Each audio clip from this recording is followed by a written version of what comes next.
Okay, Thank you. all right, it's 5 o'clock. Bring this meeting of the Board of Commissioners for the Kittitas County Public Hospital District Number 1 to order. February 22nd, 2024.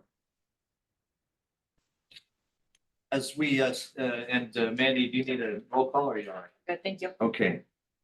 So first we have the approval of the agenda, and as you probably, there are a couple of changes to the agenda. The board members have an updated version of this, but under presentations, after Stephanie Bowman, we're gonna have Rich Elliott talk about, give the informational presentation for the Kittitas ballot measure.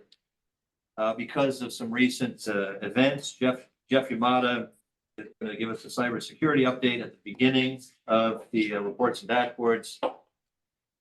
Then under new business, C, we're gonna have a strategic planning discussion and talk about whether we want to do a refresh at Creek this summer. So those are the three changes to the agenda. I would request clarification on the future meetings, March 28th, so it's a special meeting. Why is that listed as a special meeting? It shouldn't be. It's the fourth Thursday. so- Yep, it's regular. Very good catch, John. So we'll change that to regular meeting. Thank you, John. Is there anything else that we need to change on the agenda? Do I have a motion to approve the revised agenda? Second, A move by Erica, second by John. All those in favor of the revised agenda, please say aye. Aye. Good. I got you, Bob. All right, so then now we have the consent agenda. The only thing I want to call people's attention to on the consent agenda is the foundation's fundraising event on April 20th. So the tickets are available right now for that. So I would, that's in the foundation report. So I would encourage you all to get your tickets for that event on April 20th. Anything else from the consent agenda, or do I have a motion to approve the consent agenda? I have one possible correction in the minutes from the last meeting, section 6, fifth paragraph. Second line, I think it's missing the word no, hearts and hands. It currently says hearts and hands is longer able to provide volunteers. I think it should read it's no longer able to provide volunteers. Thank you. Okay, good. Good catch, John. So that's, any other changes to the consent agenda? Hearing none, then do we have a motion to approve the consent agenda with that change?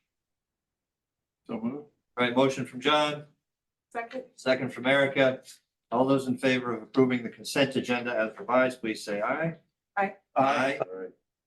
Good, I see you, Bob. So now we have a time for public comments and announcements.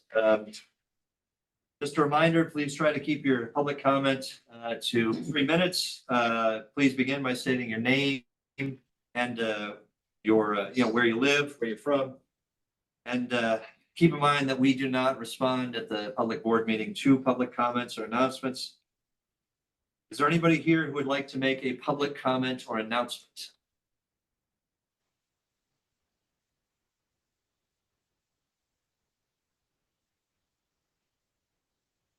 Okay, hearing from no one, we will move on to our presentations. We're going to start with Stephanie Bowman, who's the Area Director of Kittitas County Habitat for Humanity. Stephanie, thank you for coming. Good afternoon. How is everyone today? Pretty good? Good. Thank you, Erica, for helping me have this invite today. I'm going to give you guys a high-level view of what Habitat is doing right now. There is many different pieces to Habitat. So if you're interested in having a follow-up conversation, I would be open to that. There's so many different components that we could speak about. How many of you are familiar with what Habitat is doing currently? Erica is. A little, yes. Okay, a little bit. All right, well, first off, I will just get started on who we are and what we do. We started in 1993 here in this county as just for Ellensburg area Habitat for Humanity. And then they shifted to encasing the entire county in 1997. And as of 2020, we merged with Seattle, King, and now we are Kittitas County. So we are one affiliate We are one large affiliate. We're one of the largest in the Northwest. And because of the complexities of that merger, we have two separate funding sources, two separate operating sources, meaning Kittitas is still Kittitas and Seattle supplements Kittitas with support and through manpower and through financials.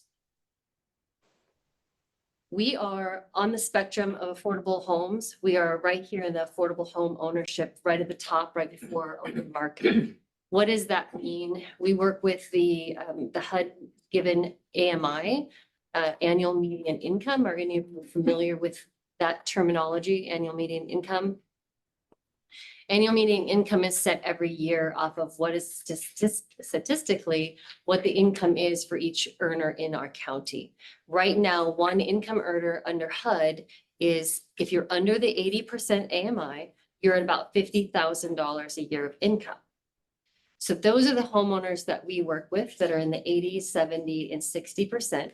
Now, due to our project that we're working on right now, we had some city requirements because the property was given to us by the city that asked us to inquire and have lower AMI participants on that first phase. So we do also have some people that are in the under 50% AMI. So that's like income of around $20,000 a year. In the last 30 years, we were able to build 19 homes. These are the 19 different homes that Habitat put together before the merger. And these homes are still up and running today. We still have, many of these are still Habitat homes.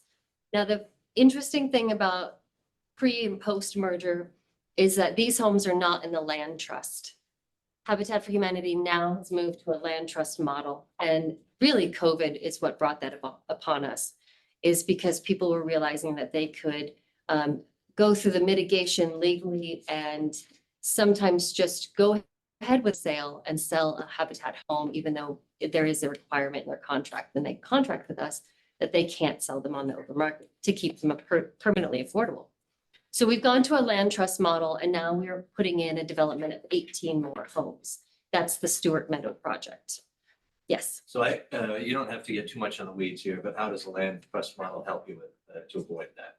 So it's a wonderful tool, actually. But how it works is that we continue to be the landowners. They have mortgages for the homes.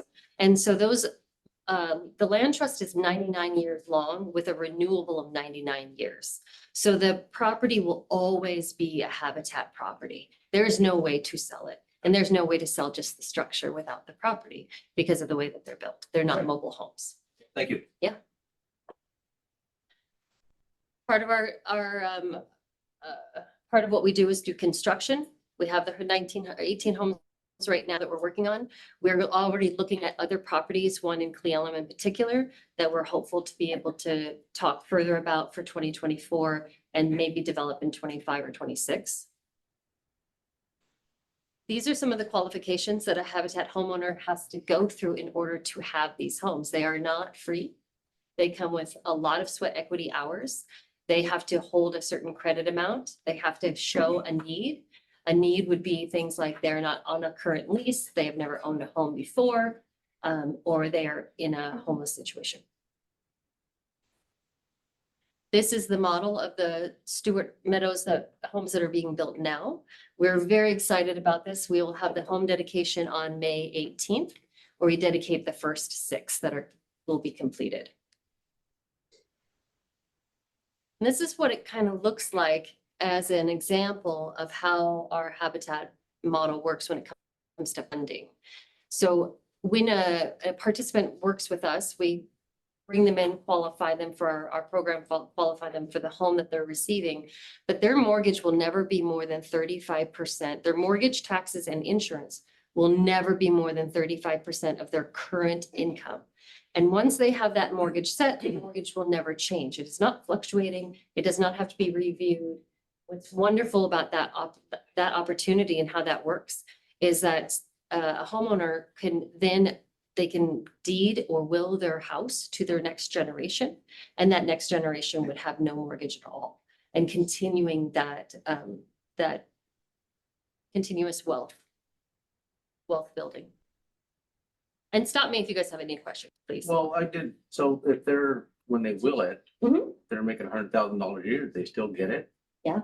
Oh, Even if they start out, let's say they start out at $50,000 a year, they have a mortgage that's super low, $125,000, right? And then in 5 years, they have grown in their career and they're making, let's say, $80,000 a year. Nothing changes. And that's designed to be able to put money back into our community and to put money into their families. Oh, so home repair is another one that we do. This one's pretty important here in Kittitas as well. Last year, we were able to complete 12 homes or 12 projects.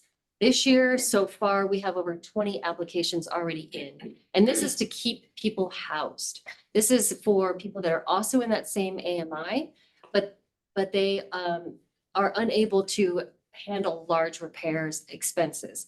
Ramps, we also do safety for disability is also a qualification for home repair. We have a home right now in Cleellum that has a 8-year-old son that has a disability, and they need to remodel the entire bathroom to fit that need. So that's one of the projects that we'll be working on, for example. And this just kind of shows you what we've done. So the white house is now the blue house. And this ramp was, that's just a ramp. I'm not sure what house that belonged to. And then these were the different stairs. This is just a snapshot of what we do. There is a lot of different types of projects that we've worked on. We get a lot of roofs, bathrooms is a big one, modifications, ramps is huge, safety for stairs is huge, and walkways. We do a lot of repair on those. And then, of course, our store. How many are familiar with our store? Yeah. The store is wonderful in ways that it keeps items out of our landfill, and it also allows us to reuse items that we can't send them anywhere else. You can't take a sink to Goodwill. You can't go and get extra doors from Goodwill either. We're the only place where you can do home remodeling products. Appliances is a big one. We get that all the time. I just had somebody ask me about a dishwasher. You'd be surprised at the people that call that say that they bought a home and they no longer want the appliances and they're brand new. And they want to know if we would take them. And we say yes. So you never know what you're going to find down there at the store. And all of the income that comes in from our store keeps into our programs. It doesn't go anywhere else. It feeds right back into our program. This just came out a week ago, the 2023 homeowner survey. I didn't put the entire thing in here because I didn't want to bore you and I only have a few minutes. But these are some of the statistics that came back out of, they sent a survey to every single Habitat homeowner. Remember, this is also on the west side and here. So this is a lot of homeowners, over 400, I believe. And this is the statistics we came back with this year. So 63% of our respondents have lived in their homes for more than 5 years. And then so the next one, these are the overall results. So children's health, 94%, everything is in the 90s, except for the ability to save, but that's still at 83. Career advancement, 88%. Health adults, 92%. Feeling secure with their future is at 99%. So as you can see, the Habitat model works. And what do these numbers mean when it comes to our community? It means that we are building a thriving foundation for our community by giving them a home that they have worked for and that they're continuing to will on to their next generation. These are some of the statements that were in there that I thought were impactful. The top one is 2 to 5 years. We're blessed to have our house. Our kids are happy. God bless Habitat. Snoqualmie homeowner for more than 20 years. I've lived in my home for over 20 years. I feel so blessed that I have been given this opportunity to own my own home, raise my daughters in a community that has made our lives happy and safe. My daughters are grown now and in their own homes. Now, I believe that by me owning a home, that made them strive to do so well. Thank you. So as you can see, it does create that generational wealth in multiple different ways. How can you guys help? So we have a new way of working with our community. It's called the Three Doors Partnership. This Three Doors Partnership is really why I'm here to talk to you guys today. It is a MOU that is between Habitat and whatever entity. I'm working on one right now with Central Washington University. In the pipeline for partnership, that comes out of me being able to give your staff, your employees, your constituents, the ability to get into the application for our homes prior to going to public. So it gives that partnership. Partnership in the program is working with us in the community about teaching your employees about how our programs work, giving them the opportunity to understand that we have these resources here and that they can learn how to use them, right? And then the bottom one is co-development, which is in some cases, if you have land or if you want to help us build and continue the projects that we're working. There's a lot more in these, but this is the basics of Three Doors. And then other ways that just individuals can make a difference when it comes to Habitat for Humanity. Of course, our individual donations we have a fundraiser, we do volunteering, we have our foundations we do corporate and foundations. We have Cars for Homes program. How many of you guys know about the Cars for Homes? Sort of. The Cars for Homes is just like, if you've seen those commercials, Cars for Kids, anything like that. So if you are uninterested of trying to sell your old vehicle or anything that has a motor, it could be a scooter, it could be an RV, it can be a boat, and you just want it to go away, you call us, we will take it away, we'll auction it off, and then we receive a portion of that. Last year in 2023, it has brought in $15,000 worth of income for us. And it takes the hassle away from individuals having to sell their vehicles that they may not want anymore. And then, of course, our store donations. The last but not least is team builds. Our community really loves to show up to support. We will be going vertical on the next 3 homes in June, mid-June. And we are looking for organizations and entities that would like to come and do a team build. A team build is anywhere from 5 to 15 people. You come out for the day and we can do pizza, we can do barbecue for lunch. And it's a really great opportunity to get to know our homeowners and work with our team. And then walk away understanding a little bit more about what Habitat really does here in our community. And that is it for today. You guys have any questions to get me started? Yes, please. So with this land trust model, say somebody acquires one of your homes today, lives in it for 5 years, and has to move, maybe real estate's appreciated 20 or 25%. They go to move, they can't just sell on the open market. You must have a procedure. Do they end up with any of that equity? Yes, they do. Can you explain how this process would work? Yeah, it's a great process. So all the mortgages are different, right? The home value is the same, but we don't go off of the home value when a homeowner wants to move out because we're going to reuse that home. So they get 2.5% amortized interest off of the amount of mortgage they paid. So they do receive and build equity. It's just not in the same model because it's not meant to be a stepping stone of wealth. It's meant to create generational wealth, which is very different. Other questions? What's the date of the team build? Well, the team builds will start again in mid-June when we go vertical, and we'll have many opportunities. We usually try to do a team build at least once a week. We have other entities that like to come out and they pre-book out a couple of months ahead of time. If an organization is interested in that, I know that we have a lot of helpful organizations in the valley. Yeah. There's literature, there's a process for that. Yep, you call us. I believe there's a volunteer piece in your packet. You can look at that. You can email me personally and I can get you connected. It's very simple. We use Volunteer Hub. You sign up through that. And then we get the group together. We give them all the information and the rundown for the day via email.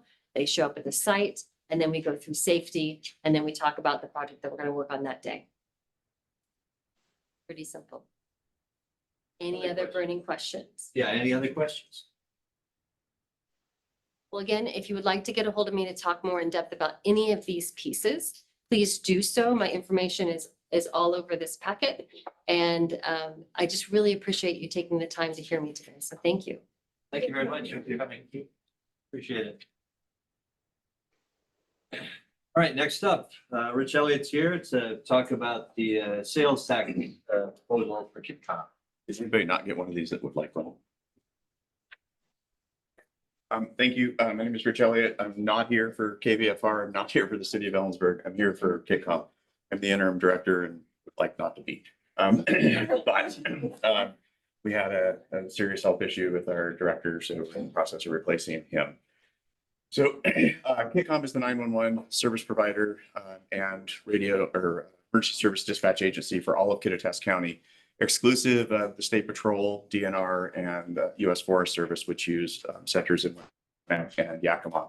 We forward those calls through and work with them if we're responding with them. The 911 system in Kittitas County has been around since 911 was adopted.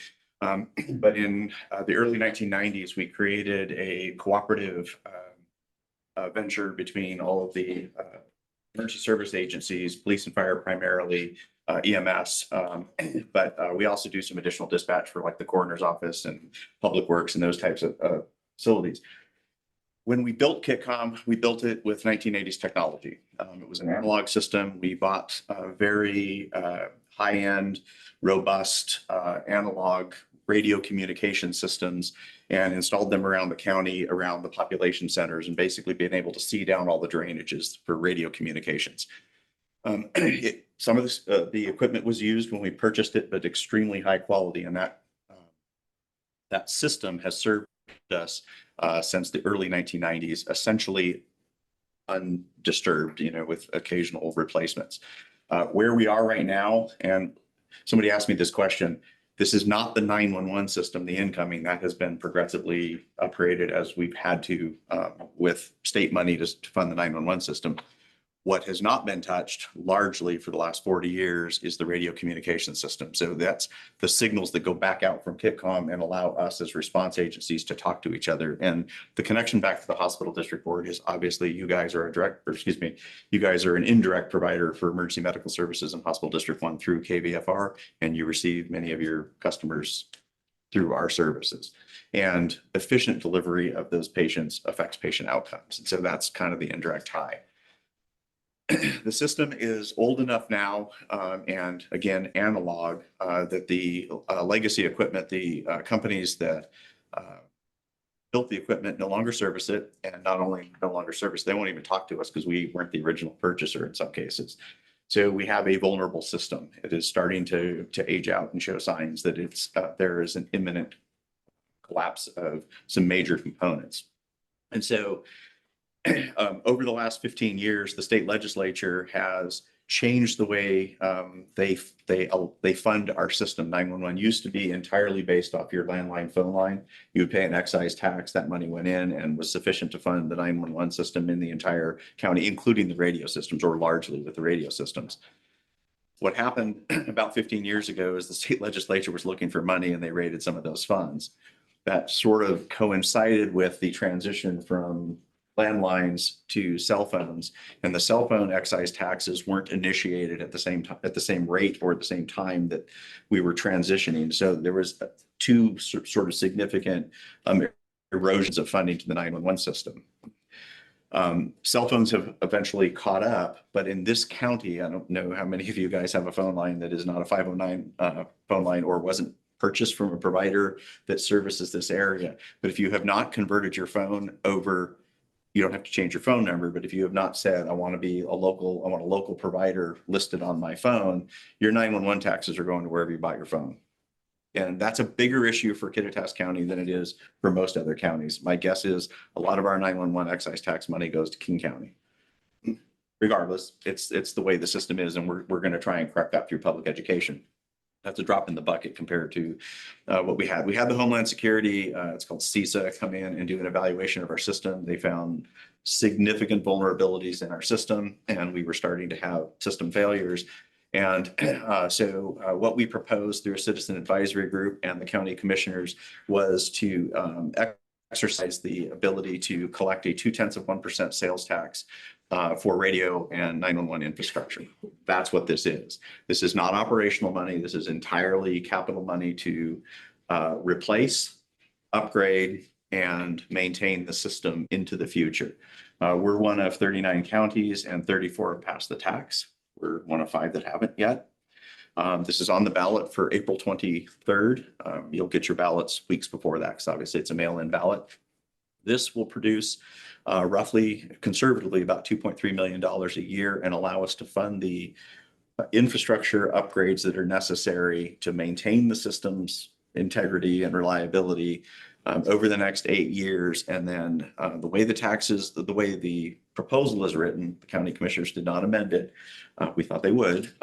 It's indefinite, and our intent is at the 6 to 7 year mark to back the tax down to 1% for maintenance into the future, because we don't believe we'll need the 2/10. We need the 2/10 now to fund the upgrades. We had an engineering company come in and tell us what order should we do this in, how much is it going to cost, and how do we sequence this in a way that doesn't disrupt the system, but doesn't require us to go out for bond money, because obviously borrowing money right now is really expensive and sort of counterproductive.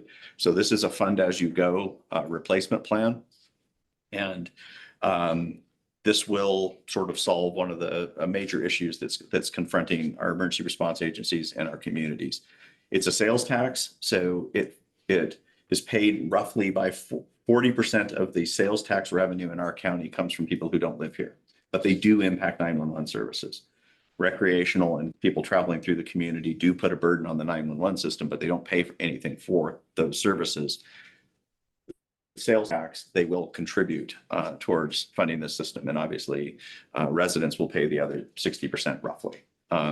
So obviously I'm not asking you to vote anyway. I'm not asking you specifically to take any action as a board. You're allowed to, but you can do whatever you want. We're sort of advocating for it, you know, when we're not on duty and not on government property. And we feel reasonably confident that, you know, this is the best way to solve this problem. It is a problem. If any of you have heard about what's going on at Kitcom, we also have a nationwide 911 dispatcher shortage, and we're at critical levels for staffing right now. We have 8 people covering 16 people's jobs right now. They're working 18-hour shifts, mandatory, in not every day, but on certain days. And we're trying to resolve that issue. This will allow us to focus some of the money we're currently using out of the operating fund to keep the system and running. This will allow us to begin to address some of those issues. And we're working with a number of different providers, including Central Washington University, to increase the number of applicants that we get into the system. Even if we shut the system down, which is a very real possibility if we can't solve these problems, the infrastructure has to be here for another county to dispatch. So we could transfer our 911 calls. It takes about an hour for me to do this. I can transfer the 911 phone calls. It's 2 red buttons, and it asks you if you really want to do it the second time you push the button.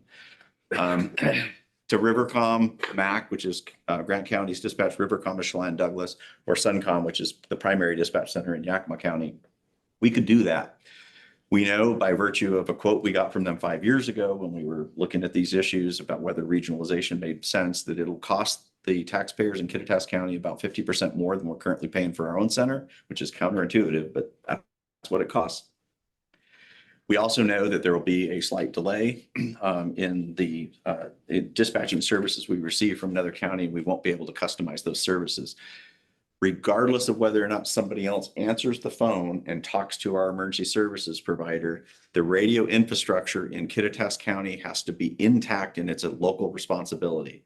There is no other way for us to deal with this. If we transfer to Suncom, we're still going to have to fix our radio infrastructure, which is this. So I'm just asking people to, you know, take a look at this. Nobody wants to pay taxes.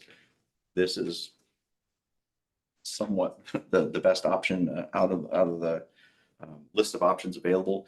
If we don't do this, we're going to have to raise the user fees amongst the agencies, which means money that's currently being spent for police officers, firefighters, EMS personnel. Effectively, the user fees would double for each of the agencies. For us, it would be probably the equivalent of 2 to 3 people, firefighters.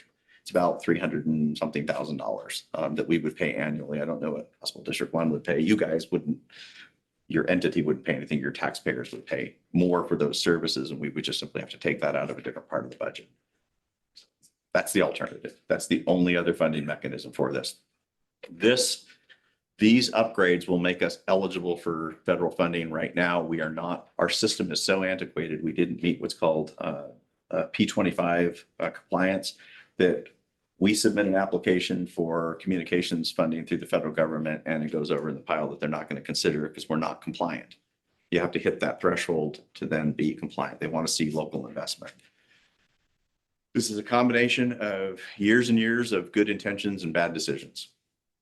We got by not paying for these things for probably, we should have been upgrading this over the last years. We did not make those decisions locally. We saved money, and now there's a $20 million bill. That's about what this is going to cost. I don't think that has any questions. Questions?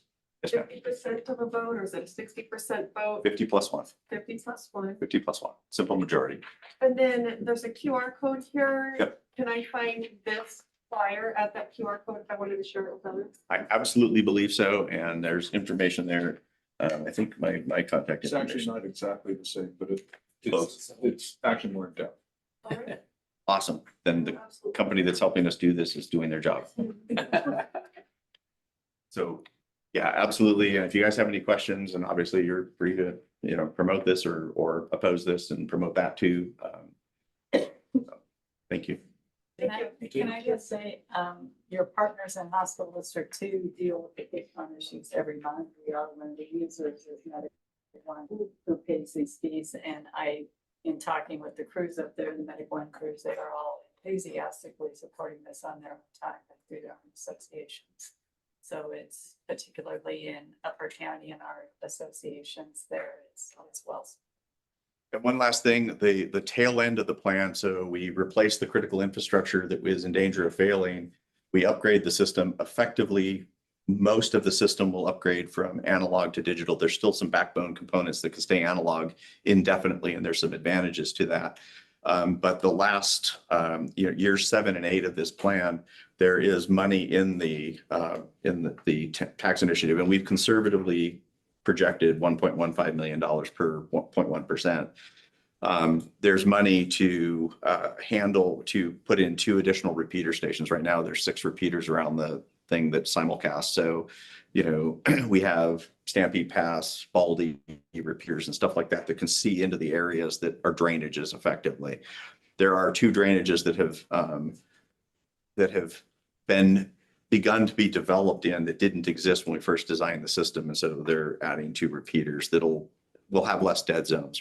Right now, the backside of Ryegrass, I can't talk to anybody. And within 3 weeks of each other in November and December of 2023, I had a 35 car pileup and a 54 car pileup with multiple injuries, thankfully, relatively minor injuries. I crested Ryegrass and I lost all radio coverage. And so I had my phone sitting open and I was talking. I just told the dispatcher, you need to listen to my phone. You hear me say something, that's my radio transmission, because I couldn't talk to anybody. So back by the place where I. Any luck on a new director? We went through a first round of hiring, and our selected candidate chose not to accept. They screened applications this morning. I have somebody who is way smarter than me coming in as a interim director. He ran the Spokane Dispatch Center. And so we're going to put him in my spot, which is going to make me sleep a lot better. I wake up in the morning and go, well, my pager didn't go off. I hope 911 is still working. Really, that's happening right now. So I have a much more qualified interim director that will bridge us to the right director. We are not going to hire somebody that we're not fully comfortable with.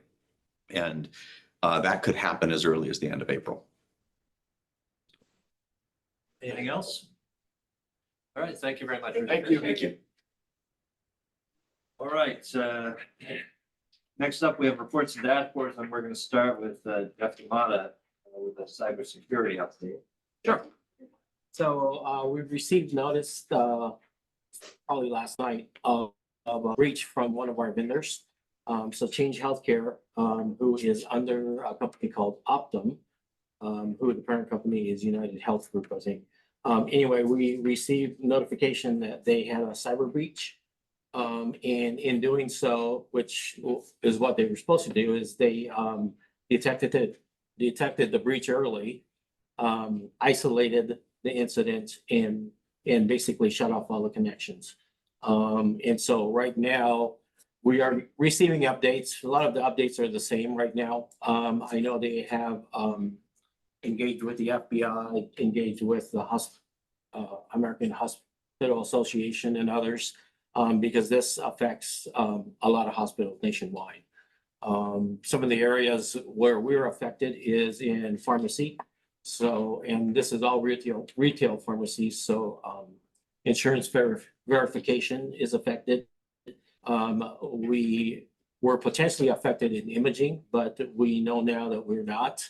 And so when we implemented Change Healthcare, which was last year, for our risk packs and imaging system, we decided to keep that on premises. And so that piece is still protected and it's still running today. There are hospitals out there that were hosted that had to shut down their imaging department. The only piece that we were looking at that had a connection to it was our archiving system called Stratus. So any images that are older than 6 months basically go up to the archive. Or if we need to see an image that's older, a year or two, we can pull it down from the archive, which is on the cloud.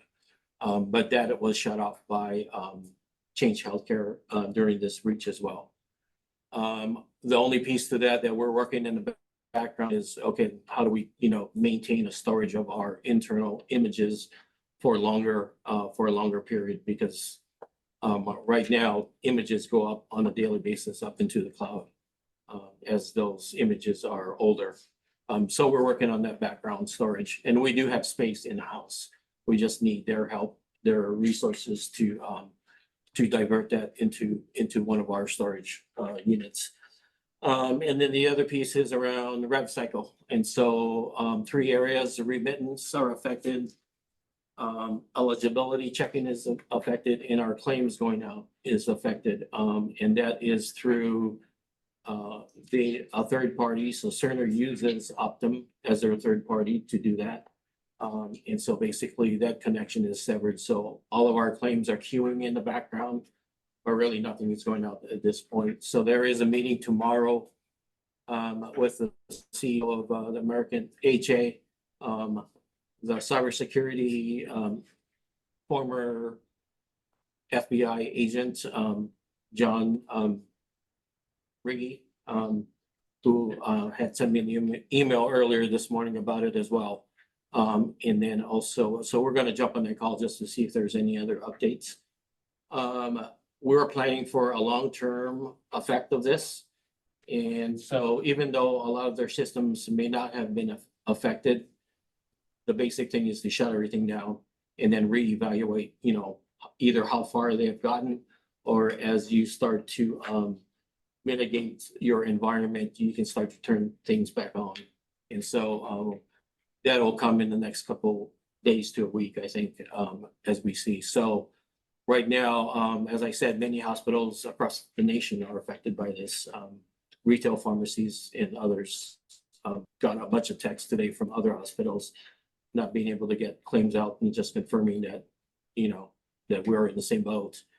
And so we'll kind of move on from there. We had a incident command meeting this afternoon, and we'll continue that tomorrow after the AHA meeting for more updates and more plans on what do we do on our side as these services are shut down. And we don't know the duration of that, just what is our long-term plan to keep things running on our side. So right now, no, there's no real patient care affected at this point, and so we're just kind of going through this and making sure that we can maintain that for kind of a longer period of time, so. Any, Just touch on cash. So no claims going out means no cash is coming in. So stop today. It might come in from claims that are already sent out, people sitting on their desk, or what do you think? I'm not sure if I don't think we've seen a remittance since 1400 yesterday. So, Is Is that it pharmacy claims? Or is this all claims? all, Is this pharmacy claims? all claims, All claims. All claims, except retail pharmacy is working. okay. So you're saying people can't pay their bill? our large remittances from payers, it's like, have stopped coming this year. So people paying, we log into the portal, likely should still work, but that's very small. You're talking 1% or so of our total claims. But just looking at our total cash, as of today, we have 4.5 million in our checking account. That's 13 days cash. And then with the LGIP and US Bank, so these are what I would say is pretty much liquid cash. We have a total of 67 days cash in what I'd say is very liquid form. And then sitting with US Bank investments, we have another 115 days of cash. So hopefully we can go to that point of we can pull out investments, but we always can. And then I did initiate with Kashmir Valley Bank. We used to have a $5 million line of credit running, and that lapsed. We didn't keep that going, so I did initiate that today to open that line back up. It doesn't hurt us to maintain having a line of credit. That's $5 million is about 15 days of cash on hand. Payrolls, we just made payroll on Friday, so we don't have another payroll until the first. Hopefully everything is all resolved by tomorrow. But if it doesn't, at least payroll was done on Friday. So the next one's not till the first. That's about 1.7 to 1.9 million every payroll. And then accounts payable is just gonna be watching due dates on invoices and just not early pay invoices. Until things get resolved. So from a workforce perspective, it looks like we're going to continue to be able to keep our revenue cycle folks busy. They can input the claims, they can manage the claims. They just then go into a holding pattern. So we don't have any downtime issues with a relatively large piece of our workforce. The other thing we're looking at, this is Michelle and Mitchell Rhodes are running incident command and keeping incident command log. We will have an after action whenever this is completed. But we have already identified some key improvement opportunities that we have, redundancy in personnel and access to systems and things like that. So hopefully this will be a great opportunity for us to exercise our own emergency preparedness fund with regard to cybersecurity and see what we can improve. Michelle will also be reaching out. I asked Rich to listen to this. We don't know if there are going to be impacts with EMS. Change is a huge vendor in the healthcare space. So Michelle will be reaching out to emergency preparedness here in Kittitas County and within our region to make sure that any of our partners that are that might be impacted know who to contact here and what the situation is. One thing we've identified is if this goes on, local pharmacies, there's a concern that they can't price pharmaceuticals for their patients. And I think Jason and Scott and Rhonda and Nasser are going to pull together a team to look how what we could do to make sure patients continue to have access to the pharmaceuticals. When is the next big payment due to Walker Construction? Maybe today. And we have an MRI on. Should you put a And a stop CT. stop payment on that check? No. So, I know this was a big topic at the conference you guys just went to, cybersecurity. John looked into sort of, what needs to be discussed in public session versus executive session. John, you can correct me if I'm wrong, but as I understand it, general issues, general sort of concerns and things. Public session, if we want to talk about specific sort of KVA specific issues that we need to address, we talk about that in executive session. Would you like to raise some sort of general questions? Because I know this is an issue that's really, it's that you are very concerned about. So do you want to say anything now while we're sort of talking? Yeah, about I mean, we can, because we were gonna do it when we got to the board reports for our trip and stuff, but Terry and I coincidentally just got back from Orlando from the Rural Health Conference, and this was the big topic at the conference. John Riggy was there, he gave it, we talked to some other individuals who represent companies involved in cybersecurity. And they just couldn't make it a strong enough point that how quickly the world is changing. These nation states are behind, these cyber attacks, and how vulnerable a smaller rural hospital is when you look at cash on hand.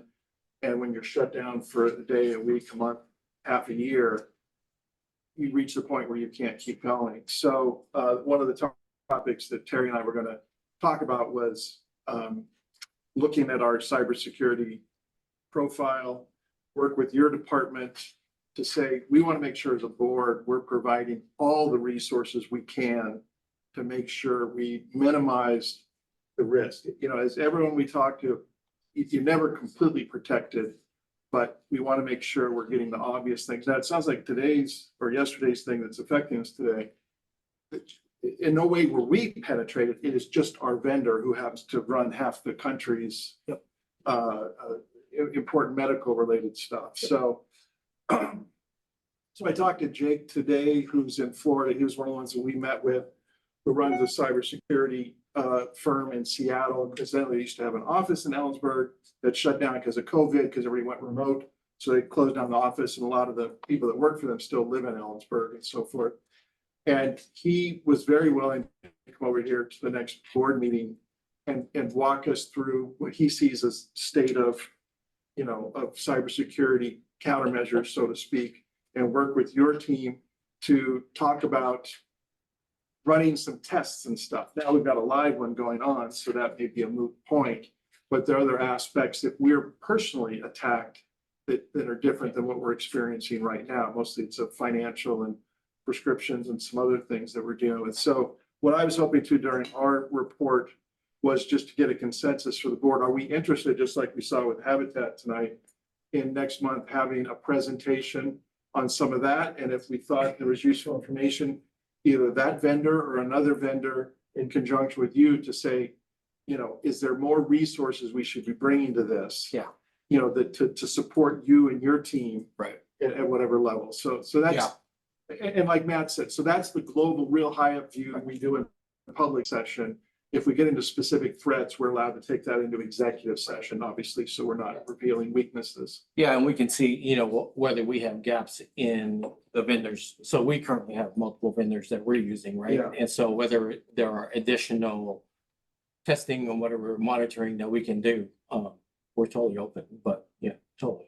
Yeah, and I think today and yesterday, this is an example that you can't be over prepared at this point. And, So is the board interested in having a firm come and talk about sort of the cyber security environment for the March meeting? Well, let me ask Jeff, because you said that we're working with vendors already that deal with cybersecurity.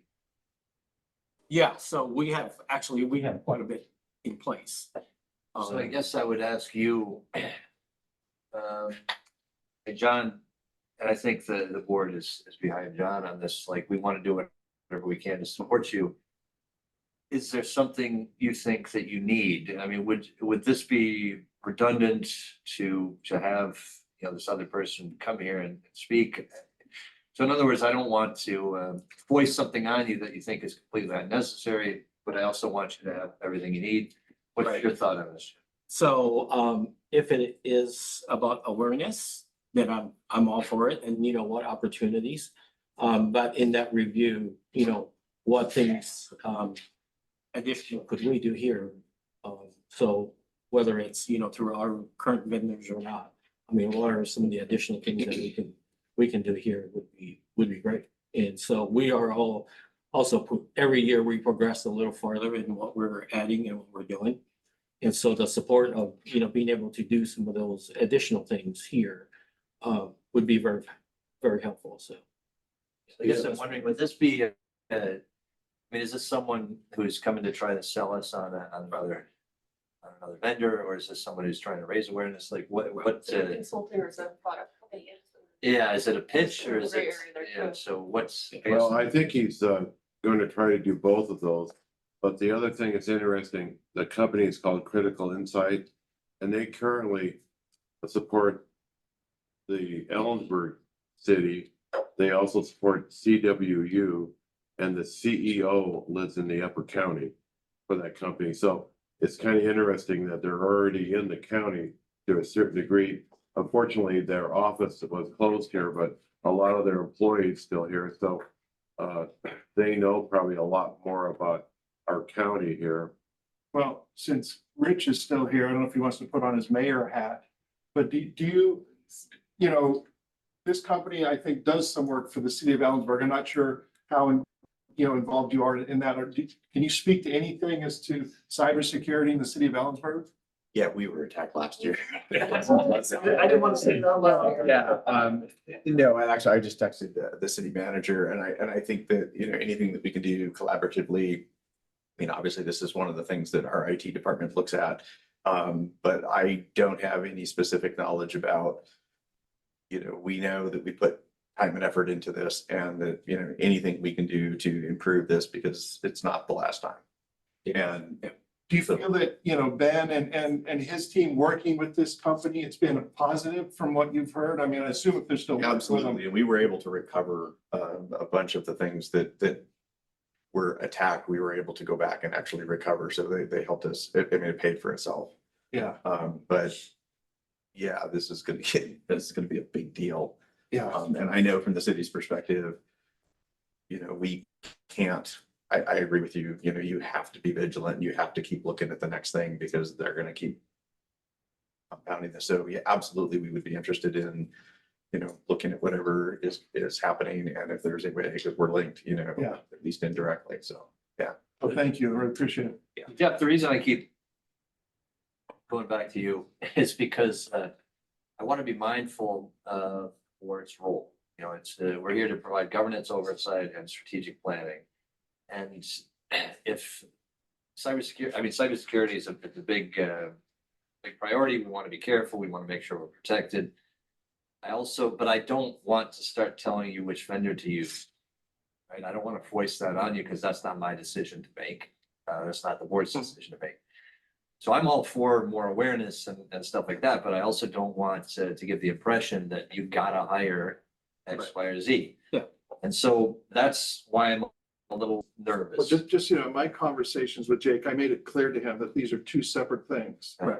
You're an expert in presenting what your company does, Mhm. which represents what a lot of companies do. Mhm. And I said, I think from an education standpoint, we would be of interest to that.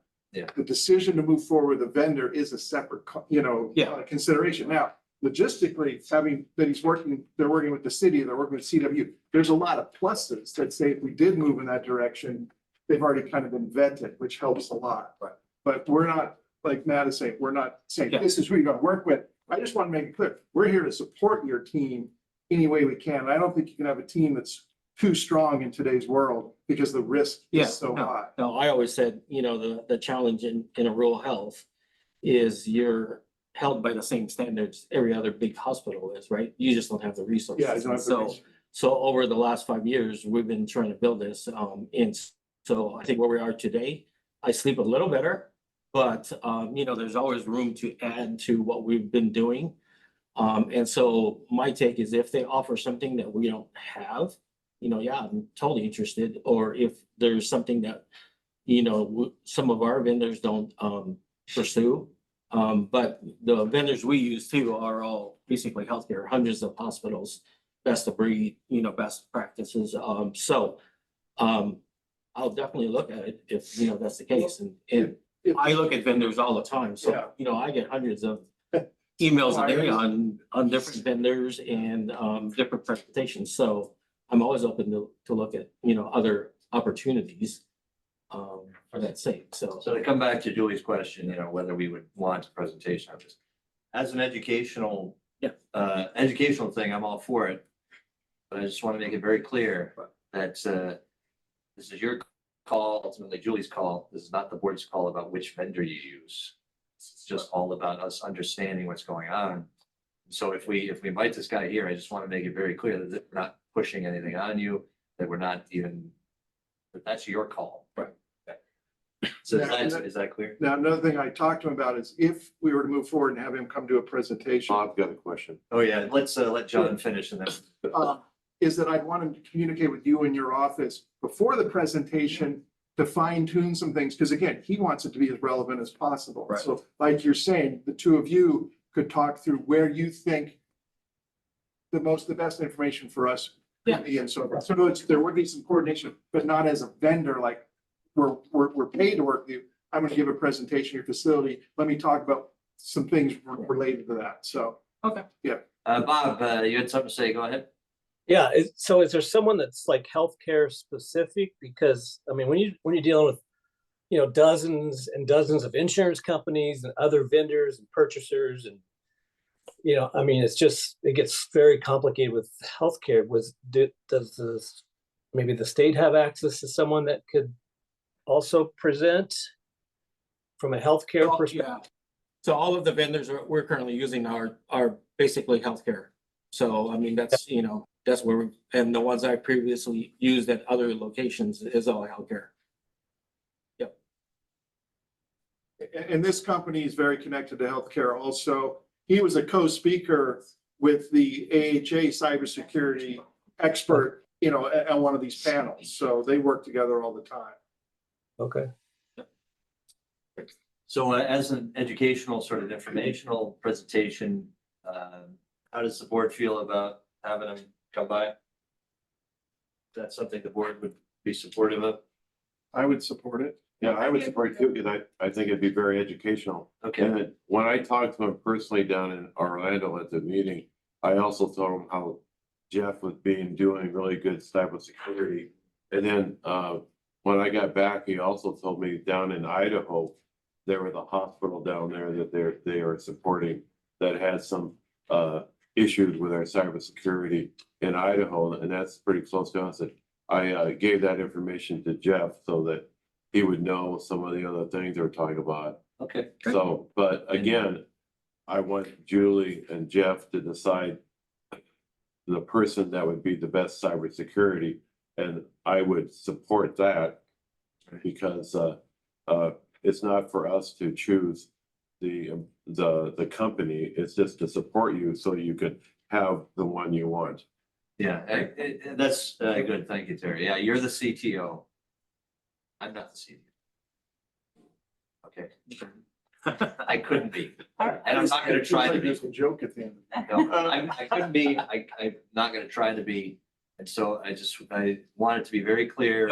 We're not pushing anything on you. We're not recommending anything other than whatever you need. Right. I No, that's appreciate your perfect. clarification on that. I agree. I think that clarification is important. Sorry, Julie.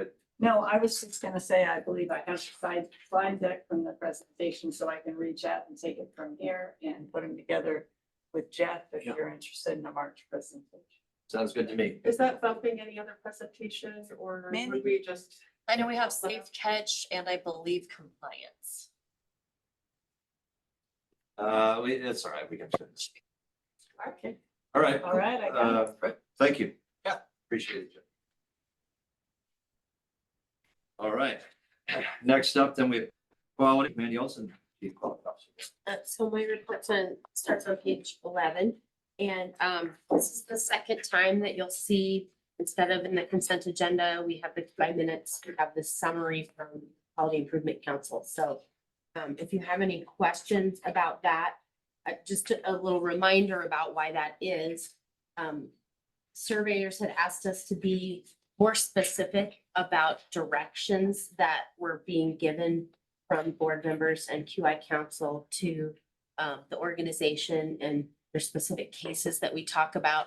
They were looking in those minutes for really specific things, which isn't really appropriate. A lot of that is protected to be in a public board packet. So if there are specific cases you want to talk about, those are appropriate too for executive session.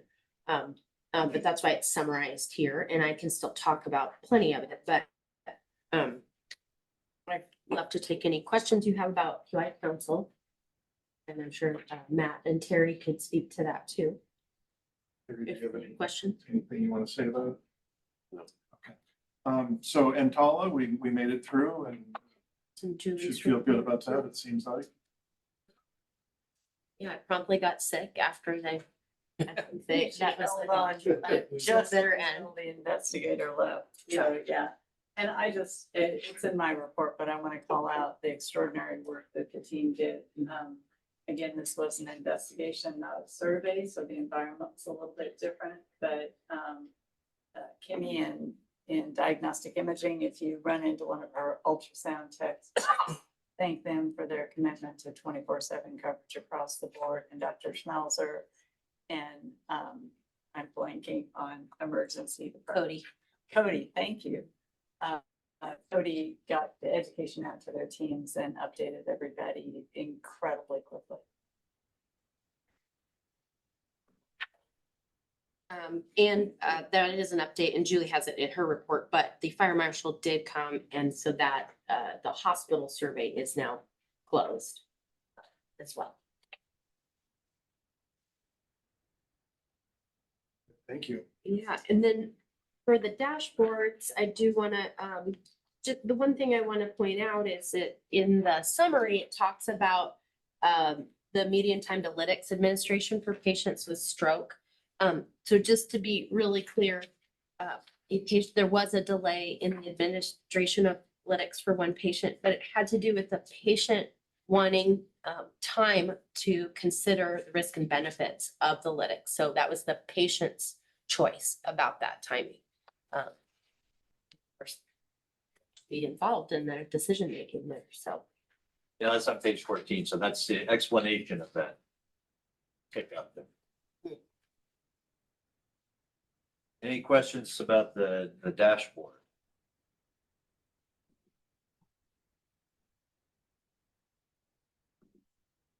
Anything else you'd like to call our attention to, Nick?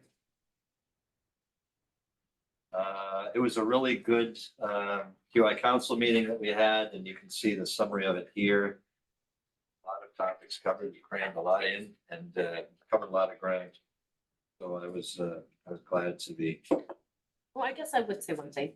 This was the first, so we have less QAPI plans this year, and they've all been assigned a QI council to come report at. So the clinics, the physician partner model went first, which was brave of them. And I just thought it was really wonderful. One of the comments surveyors have made is that the minutes of QI council is a lot of Mandy Olson talking about these projects. And one of the things I really loved about this agenda was it was mostly, operations or strategic initiatives, the groups themselves talking about their work. So I really was. It's true. I got a lot of good feedback on you not talking so much. Anything else about Mandy about Bob? Thanks a lot, Mandy. All right, our CEO, Julie Peterson. Julie. Yeah, before I get into what's in my report, I did want to point out you all have a copy of the Global American Medicine Association article at your place, and it is there because Kittitas Valley Healthcare is featured in the article. It's about rural OB and the impact, the number of rural OB programs that have closed, the threat to sustainability of OB programs. But then Tricia Sinek, and I don't know if she's on, but yep, there she is the person who was interviewed for this. She did an extraordinary job of representing us in our position. And I particularly appreciate her hitting on the impact to all of our maternity services, when a rural labor and delivery program closes, postpartum, prepartum, that fourth trimester service, it really does damage the entire ability for the healthcare system to deliver care to women's health throughout the spectrum. So Tricia did an excellent job. Yeah, there on she that. is. I know. All right. There she is. Pretty cool. Yeah.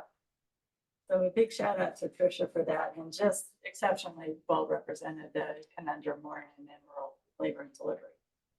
I opened my report with a discussion about patients that we have discharged from care in the district and the difference between discharging patients and trespassing patients. And as you know, we have a zero tolerance for aggressive and disruptive behavior policy in our clinics and in the hospital. Discharging someone from our clinic services is not something that we do lightly. It results, and this is something that Brandy Coates and Mandy Olson and I, as we see these reports come through, we sit down with the clinic manager, the service line manager. We will reach out to the primary care and other providers that are associated with the patient's care. But at the end of the day, if we feel that other patients are being disrupted or our staff is being bullied or intimidated or treated aggressively by a patient, we do write to them and discharge them from our services. If they are in a current course of treatment, we will see them through that course of treatment. We organize the transition of their medical records to another provider if we can do that.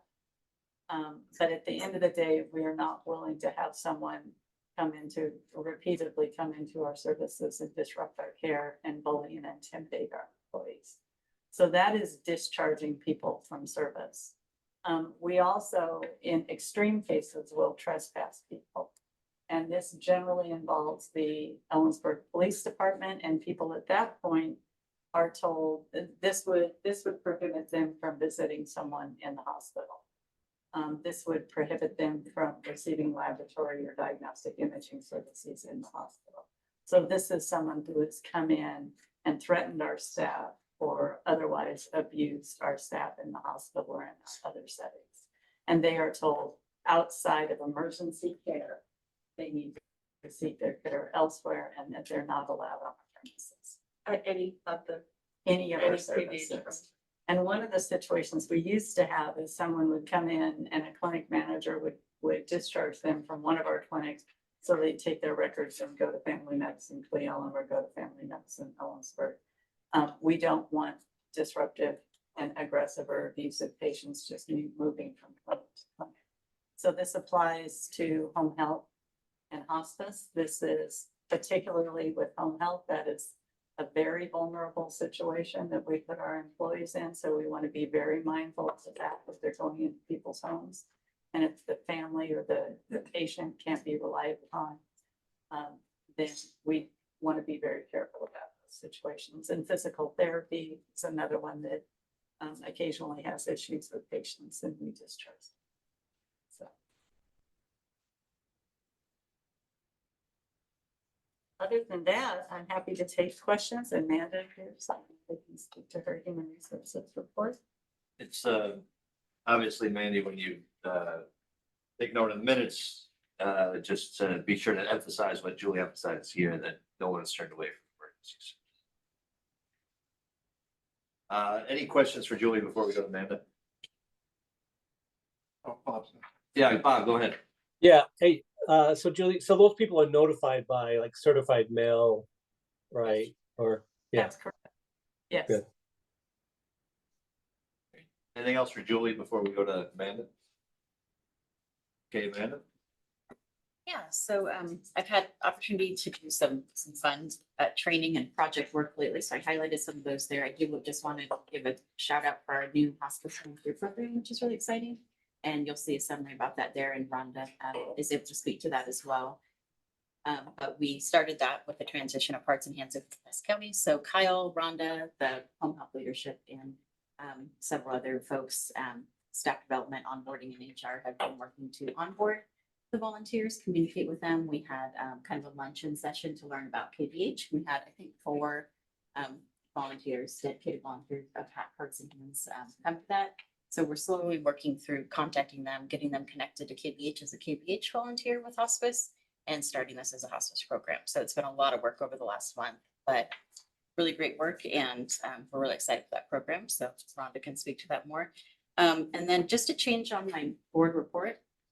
Because of the QAPI work that we're doing, there's organizational metrics, one of them being the evaluation. So all managers are tracking their performance evaluations in a different way, on a more regular, a comprehensive way, and Mandy could speak to that. Because of that, I removed that from my metrics for the year, at least for the year, and I can reassess that. Because it was a different way of collecting the data. We included different factors in our HR metrics, how we calculate the annual evaluation metrics than what's currently happening. So we just didn't want the mismatch of information. So if you have another HR metric that you'd like to see this year, I'd be happy to hear from you. If that's something we can pull. Otherwise, I'm happy to answer any other questions. Questions for Amanda? Thank you very much, man. Okay, then we'll move on to Ron Erlocker. Go ahead. Okay. I works on reef and the equipment delivery status. We did get that cart wash in and it's on site and in place now. So that piece is done.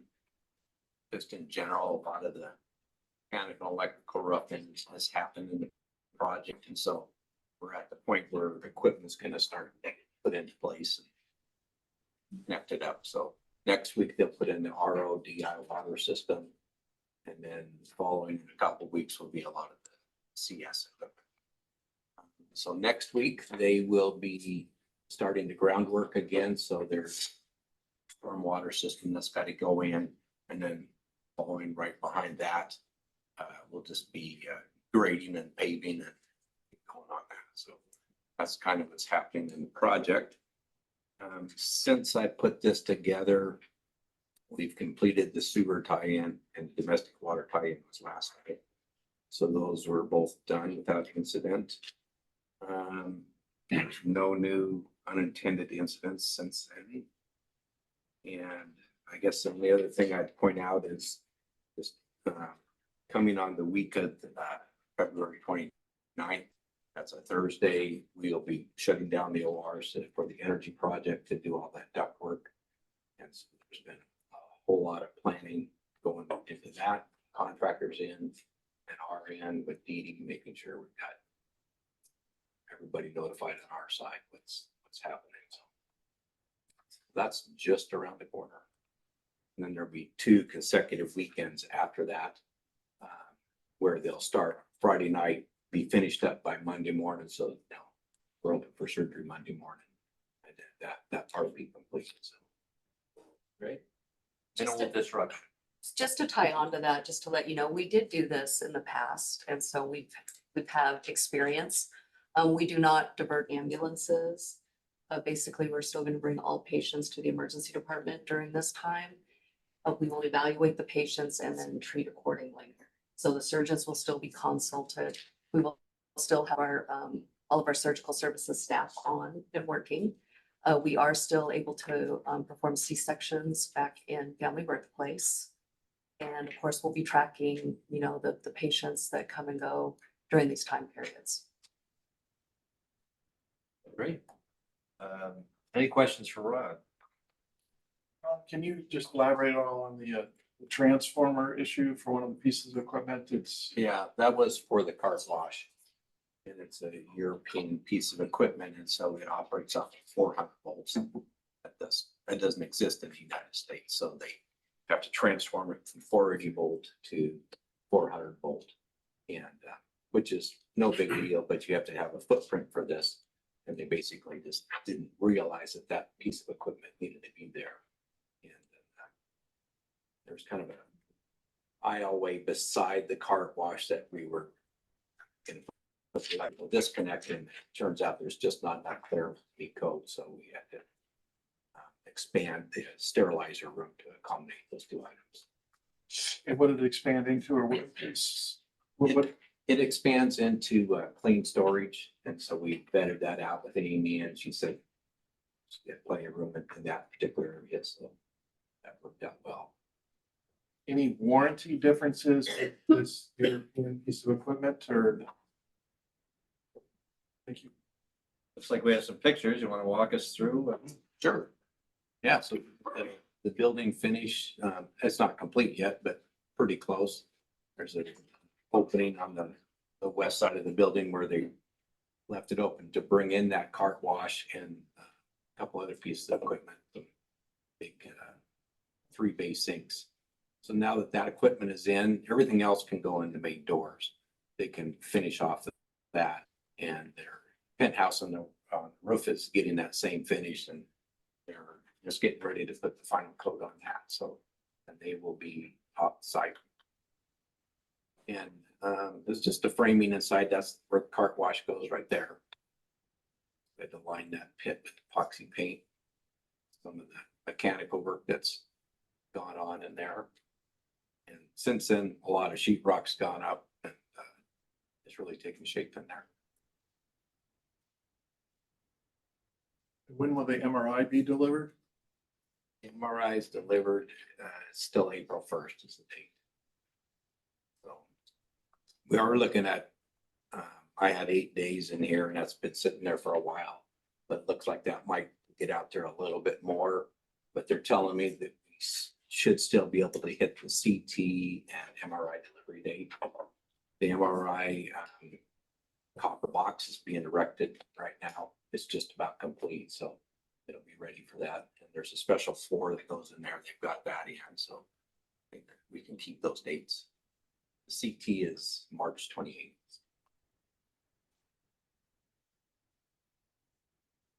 That's up in the mechanical penthouse, so that all that equipment there will be serving the OR suite. So that's part of the energy project that's going down to all the ORs. So if it wasn't for that penthouse, all that stuff would be crammed in the ceiling.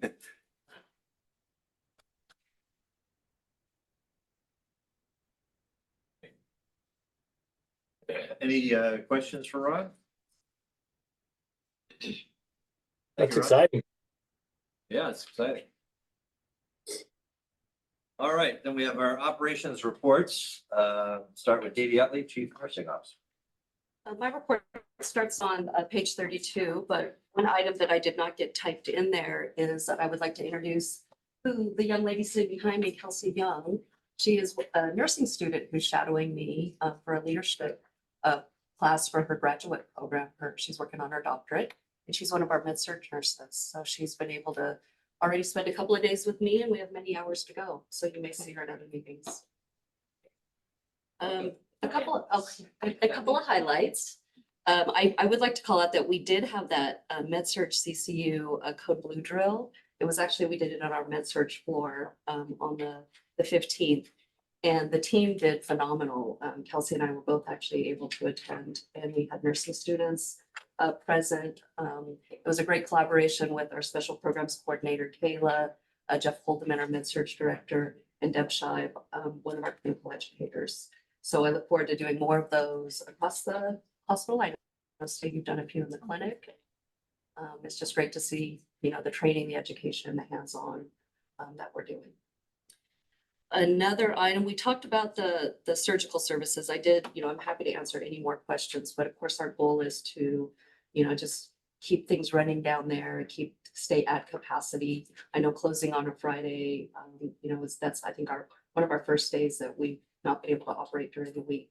But I'm hearing that doctors are still filling up all the other days, especially Dr. Faith with our cataracts.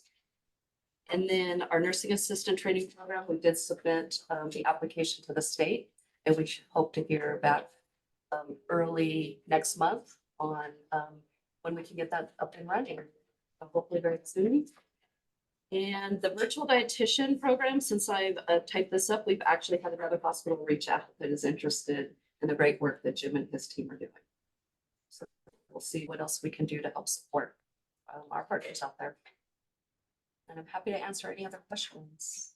The only thing I want to add is you have in your report that we went to Hospital Advocacy Day in Olympia. John and Dee and I were all there. We got to see and talk to Representative Barra, also Senators Dent and Warwick.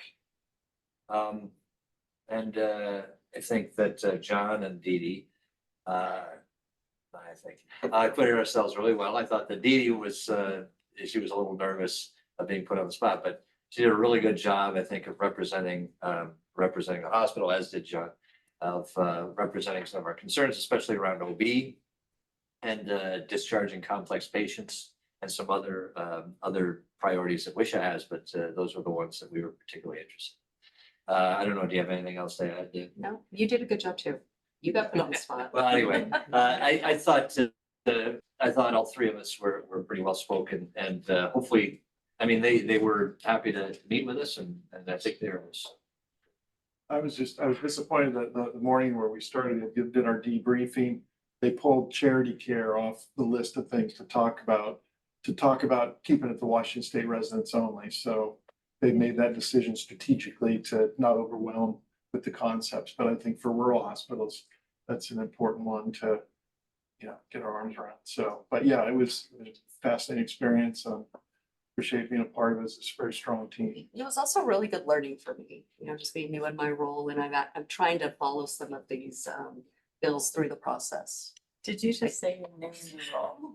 No, I know, not It's under a year, believe it or not. Since I'm on the governance committee for Wisha, we were also discussing this advocacy before you guys showed up there, and all the people were talking about who was going to go over. And Wisha was very impressed that our CNO was going to go over there. So I want to publicly thank you, Dee Dee, for going over there, because they thought it was also really good to have somebody in the senior leadership of the hospital coming over and speaking, not just the commissioners, because you were able to discuss things probably a little bit more as inside the hospital as to just governing over the hospital. So thank you again, Dee Dee, for going over there. That's a good point, Kelly. Yeah, she certainly provided a perspective that John and I didn't have, so that was really good to have. Thank you. I was going to get some update on the OBHG program. Are they filling the contract? Are they finding the people, or anything you want to speak I to think about? we're still working on it. Okay. But we do have coverage here at the hospital 24/7. I've met a few of them. They have been wonderful. The staff have been very complimentary. I'm not sure on the clinic, how the clinic. They struggle to find providers who want to work at the clinic and do hospital call coverage at the same time. Provider who is more interested in GYN clinic coverage, staffer coverage. But those were very preliminary conversations. Because that might take some of the pressure off of BHG, trying to find people who are willing to do both. I'm just curious because I think, according to the financial notes, I think for January, we had 16 births. And so my curiosity is, as we grow this and re-expand it, bring some of that back in county. I assume there's more births than that, but they're just going elsewhere. And so in Kittitas County, we typically historically, we've had about 80% of births. Most of the births that go out, we direct out.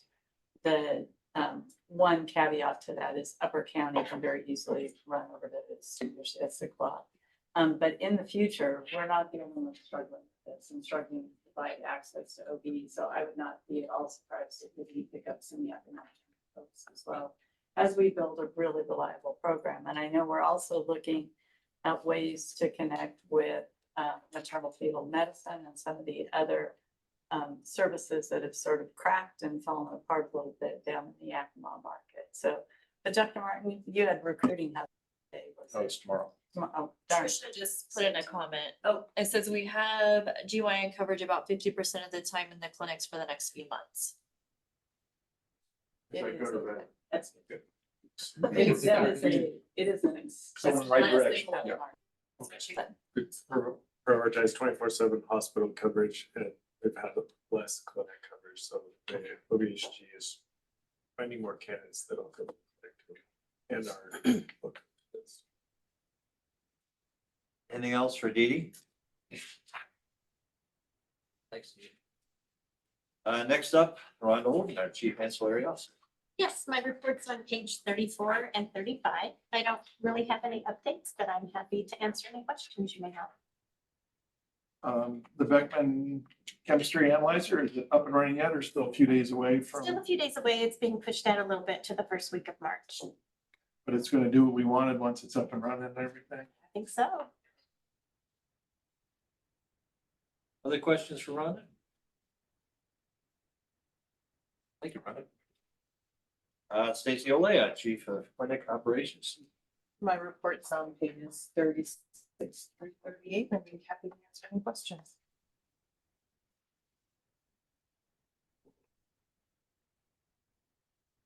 How are the mock codes going? Is it a good learning experience for everyone? It has been a great learning experience for everyone. We have so much changeover in that clinic in all of Mac building. A lot of them have never even seen the little wheelchair that goes down the stairs.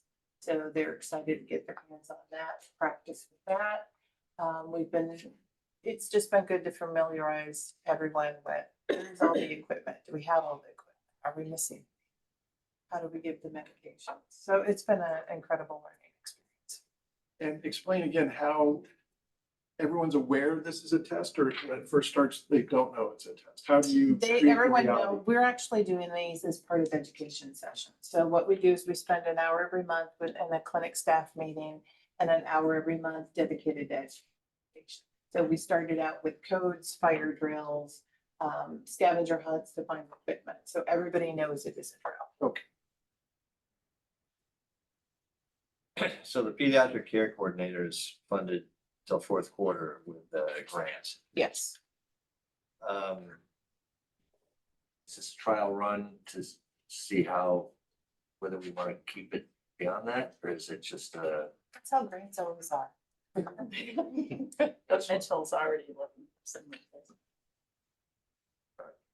I'd just like to, and Stacy's gonna have to help me describe this, but we have found that the support person for clinic administration keeps getting stolen by other departments of the hospital. They identify with some really high quality folks there. And they end up in places like human resources, who's not making eye contact.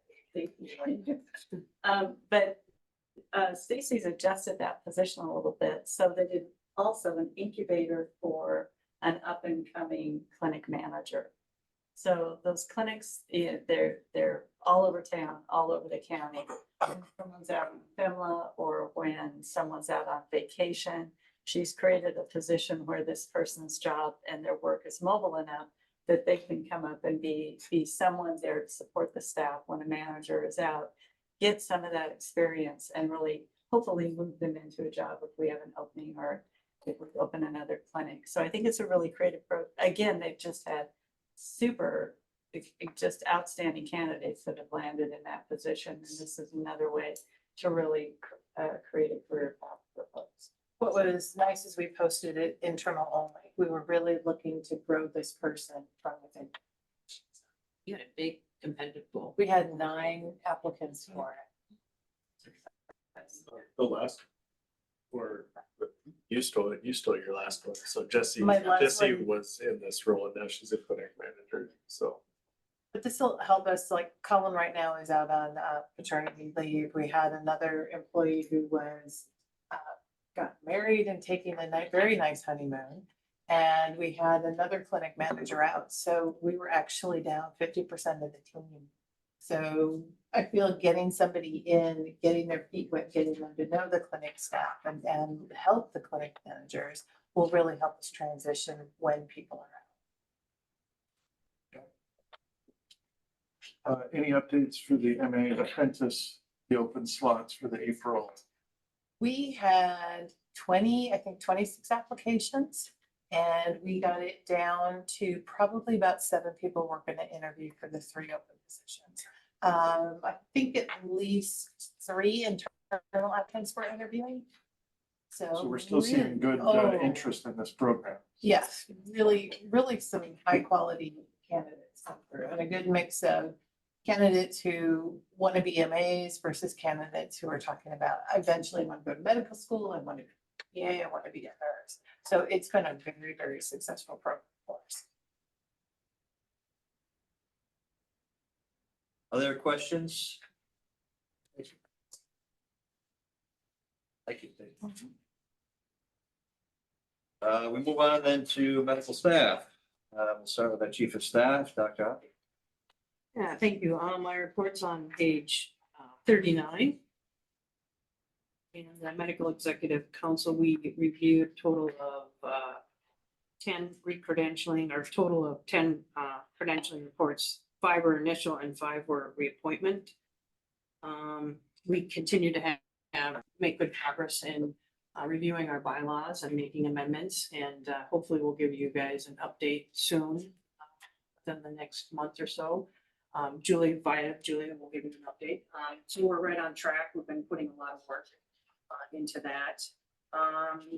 And I would like to say peer review has been going very well as well. I think we've made some positive changes in the right direction.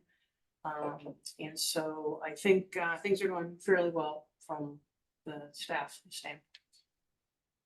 The only thing I'll add to that, being an MAC, is I thought that Rhonda did a really good job of getting our policy around Death with Dignity Act in line with the state law. So thank you for doing all that work. Thank you. When I was down at the Orlando AHA meeting, they were talking about this. And Matt was able to also tell me some more things, since there's 2 commissioners on the MEC meeting. But one of the things they had said down there is the first safety thing that the board needs to do is analyze all these providers before they authorize their credentialing.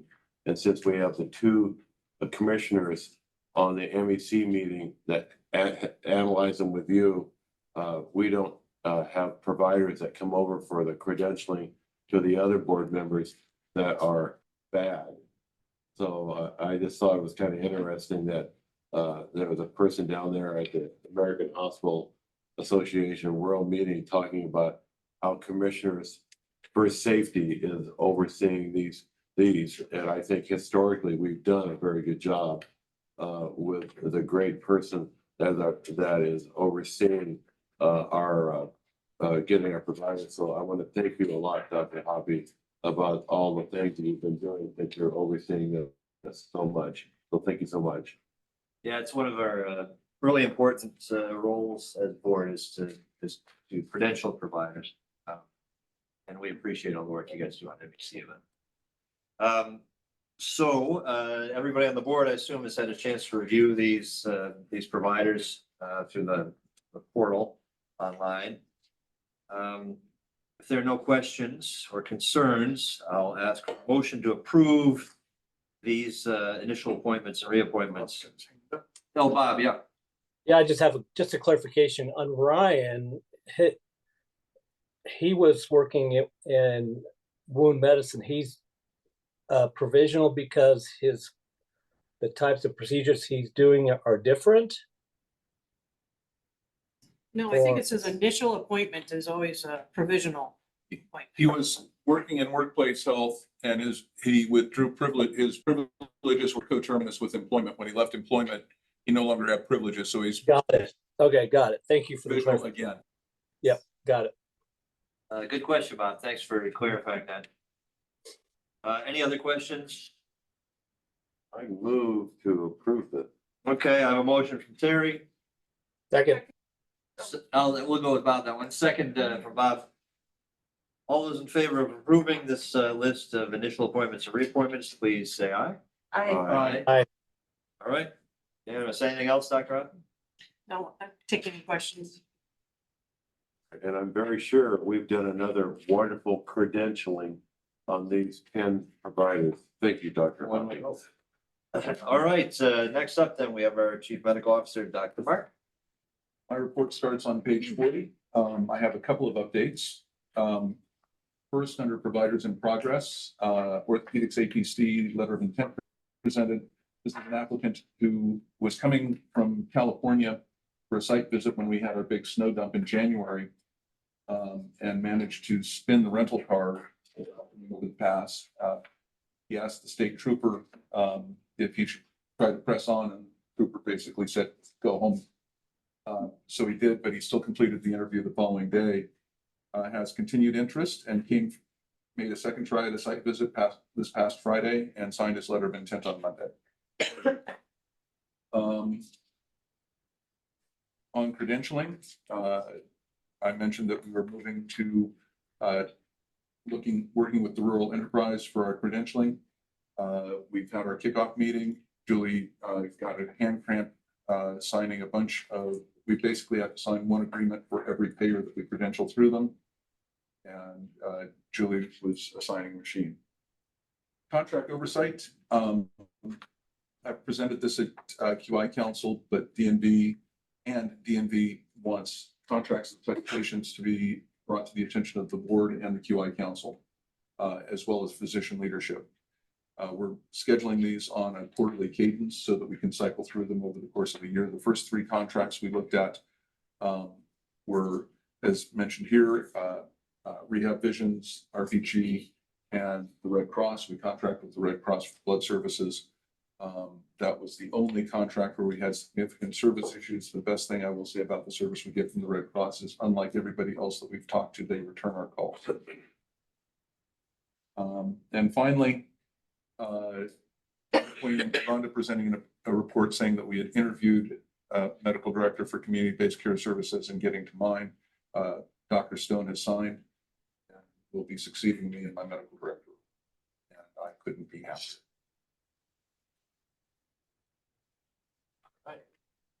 I'll take any questions. Questions for Dr. Martin? As you look in the horizon, is it getting easier or harder to recruit providers? Well, you've heard me talk about the shortage that we're in. It seems like some people are coming back to work. In the last several weeks, we've had much more interest in adult and internal adult medicine. As we look to expand services, I mentioned here that we posted for podiatry. The day that we posted, we had 6 applicants overnight and have since received a 7th. So specialties that we've looked at for literally years, in some cases, we're starting to see some motion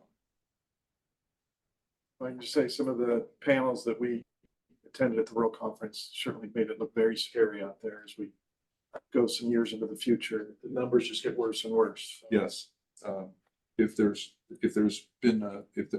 If you want to understand why I've been somewhat glum in some of these meetings, I think you guys got a glimpse down the barrel of the gun that I've been staring at. Other questions for Dr. Martin? Thanks, Dr. Martin. Next up, finance with our CFO, Jason Ed. Thank you. So January financials were report better than the last 3 months, but we still had a $258,000 operating loss compared to the last 3 months. We've been 500,000 plus operating loss. With investment income, we had a $55,000 net loss. Overall, compared to budget, stats were overall a little bit less than budget. Ambulatory clinic visits were below by 7%. And also down from January 2023 by 10%, but that still is or less below than the prior few months. So we have a lot less providers on FMLA, people coming back, and then we do have a lot of new providers teed up in the successful recruitments that will be starting over the coming months. I also, when I do the budget, I spread the budget quite per level. So the providers that I anticipate coming in, some of their visits are accounted for in that January budget time. I don't do seasonality with it like that. Inpatient average length of stay was 4.4 days. And I just continue to report on this because it is a very important metric that we, by the end of the year, our average length of stay or our average is below 4.0 days. We are working with all the hospitalists. We've educated them, shared with them the importance of it, had them sign a letter recognizing it, and we're working with our utilization team to. And so what do we end up asking them to do? Just efficiently move people out of the hospital system rather than kind of lackadaisical that last day or whatever? Yeah. So some some physicians will keep a patient a little bit longer for monitoring when the physician might feel that that patient is ready to be discharged. So efficiency in that, and then patient status is also very important. So this is inpatient status only. We have the tools of observation status. We've had a patient in observation status for months before. That does not count towards this. And then swing bed patients is another status that can be utilized, and we can also keep patients in that status ongoing as well. It doesn't count. Can they go in and out of observation status, like observation and then admitted to the hospital and then back to observation? Yeah. It's cumbersome, but basically that it would be an admission, a discharge, observation and readmission. And we did in February have 2 swing bed patients, so they're starting to actively put those patients into swing bed. Yeah, question. What is the ramification for the 4 days in rural setting? I'm sorry. It's a requirement to be a critical access hospital. So if we were above 4, we would risk that licensure. The way that the legislation envisioned a critical access hospital, how many years ago? Legislation was in the 80s. It was in the early 90s, and it was born out of a test in Montana. So I'm familiar with the test. But the basic idea was that if somebody was sick enough to be in hospital more than 4 days, they probably didn't get to stay at home. They probably need to go to the big city and get real care. Okay. If at the end of the year we exceeded that 4, what's our time frame to get it corrected, or is it like suddenly on January 1st, we're all in a critical care hospital? No, I think you would request a variance, and I think in light of COVID and unable to transport patients, we would. I can't imagine that not being approved considering the To your point, nature I of mean, healthcare right now. patients are much sicker these days. So I mean, if this rule was created, what, In the 90s. 20, years ago, 20, 30 years ago, I mean, people are living longer. They have a lot more comorbidities. I mean, there's lots of things going on. It feels like we don't admit people to the hospital as quickly as we used to either. I mean, you really have to have a reason to stay here. So like you say, they must have a more serious issue they're dealing with. The other thing to keep in mind is it's an overall average, and our labor and delivery population stays about 1.2 days. So the degree that that's been suppressed, it's. As that grows, it'll help offset that. And the last observation I would make is that in terms of transferring patients, pre-COVID, the West Side hospitals were, just put a bow on them and send them to take them. And now it can take us a day or to find a receiving hospital, especially for a patient that's already been admitted. You mentioned it, I think you said record was we've called 43 hospitals with the 47 to get one patient transferred. Blaming Dr. Overall expenses are below budget as well, so that just matches with revenues below budget, expenses are below budget. And then the days cash on hand did decrease to 185 days. That's just due to the expansion project spending, the debt service payments that came out in the end of December. And then I would just anticipate that to continue to decline. I think my projection for the end of the year is 155 days. Expenses are also below where they were in January of 2023, and I would just call that out again. Your directors and operations are exceptionally good at managing expenses. So as we see that dip in revenue, they're very responsive to that. See them manage expenses on a day-to-day basis. And then I just wanted to highlight a couple items on the income statement, page 48.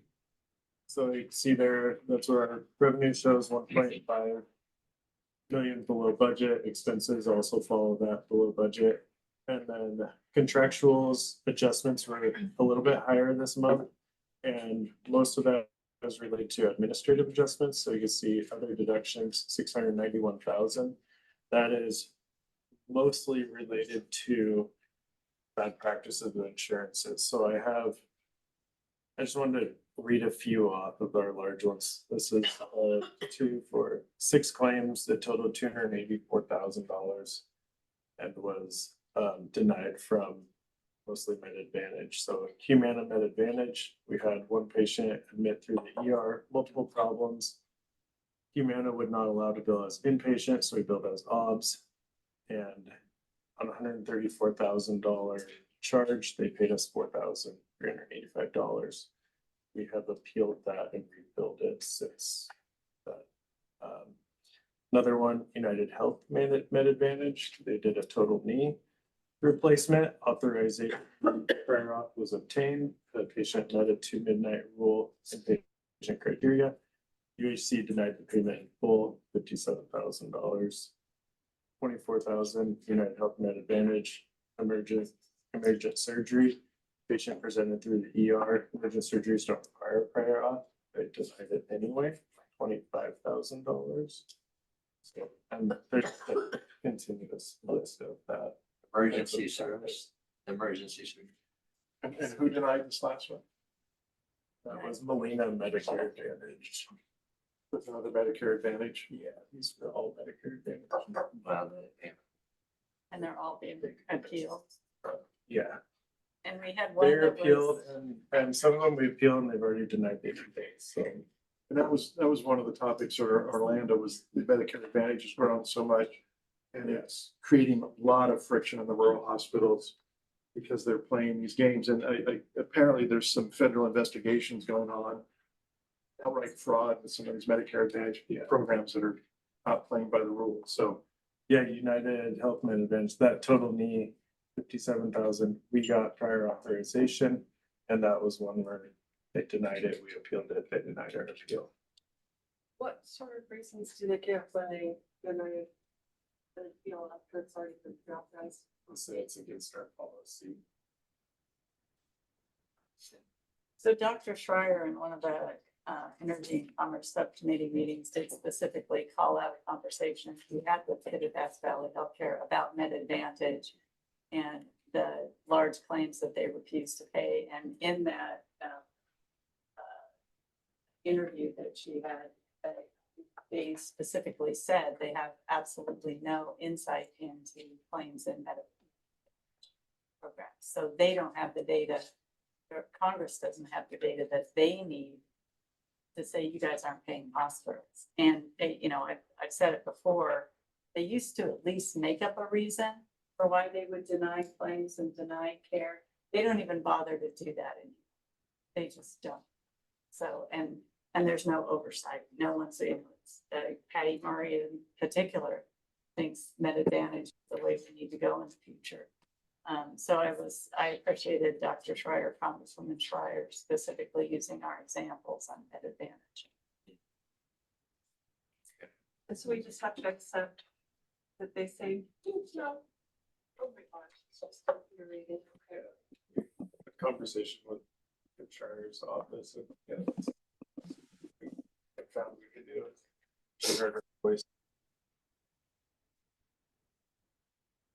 And then in there is opportunity still in our rev cycle practices for further efficiencies, and just want to note that we have a new director there, Lisa Gott, and I'm excited to see where she takes the department.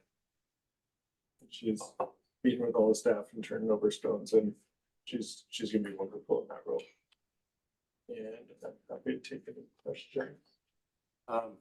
Something interesting, I thought, when I was reviewing this after having the agenda, with, Julie, under the payer mix, it says 47.72 of the people that are here are under Medicare.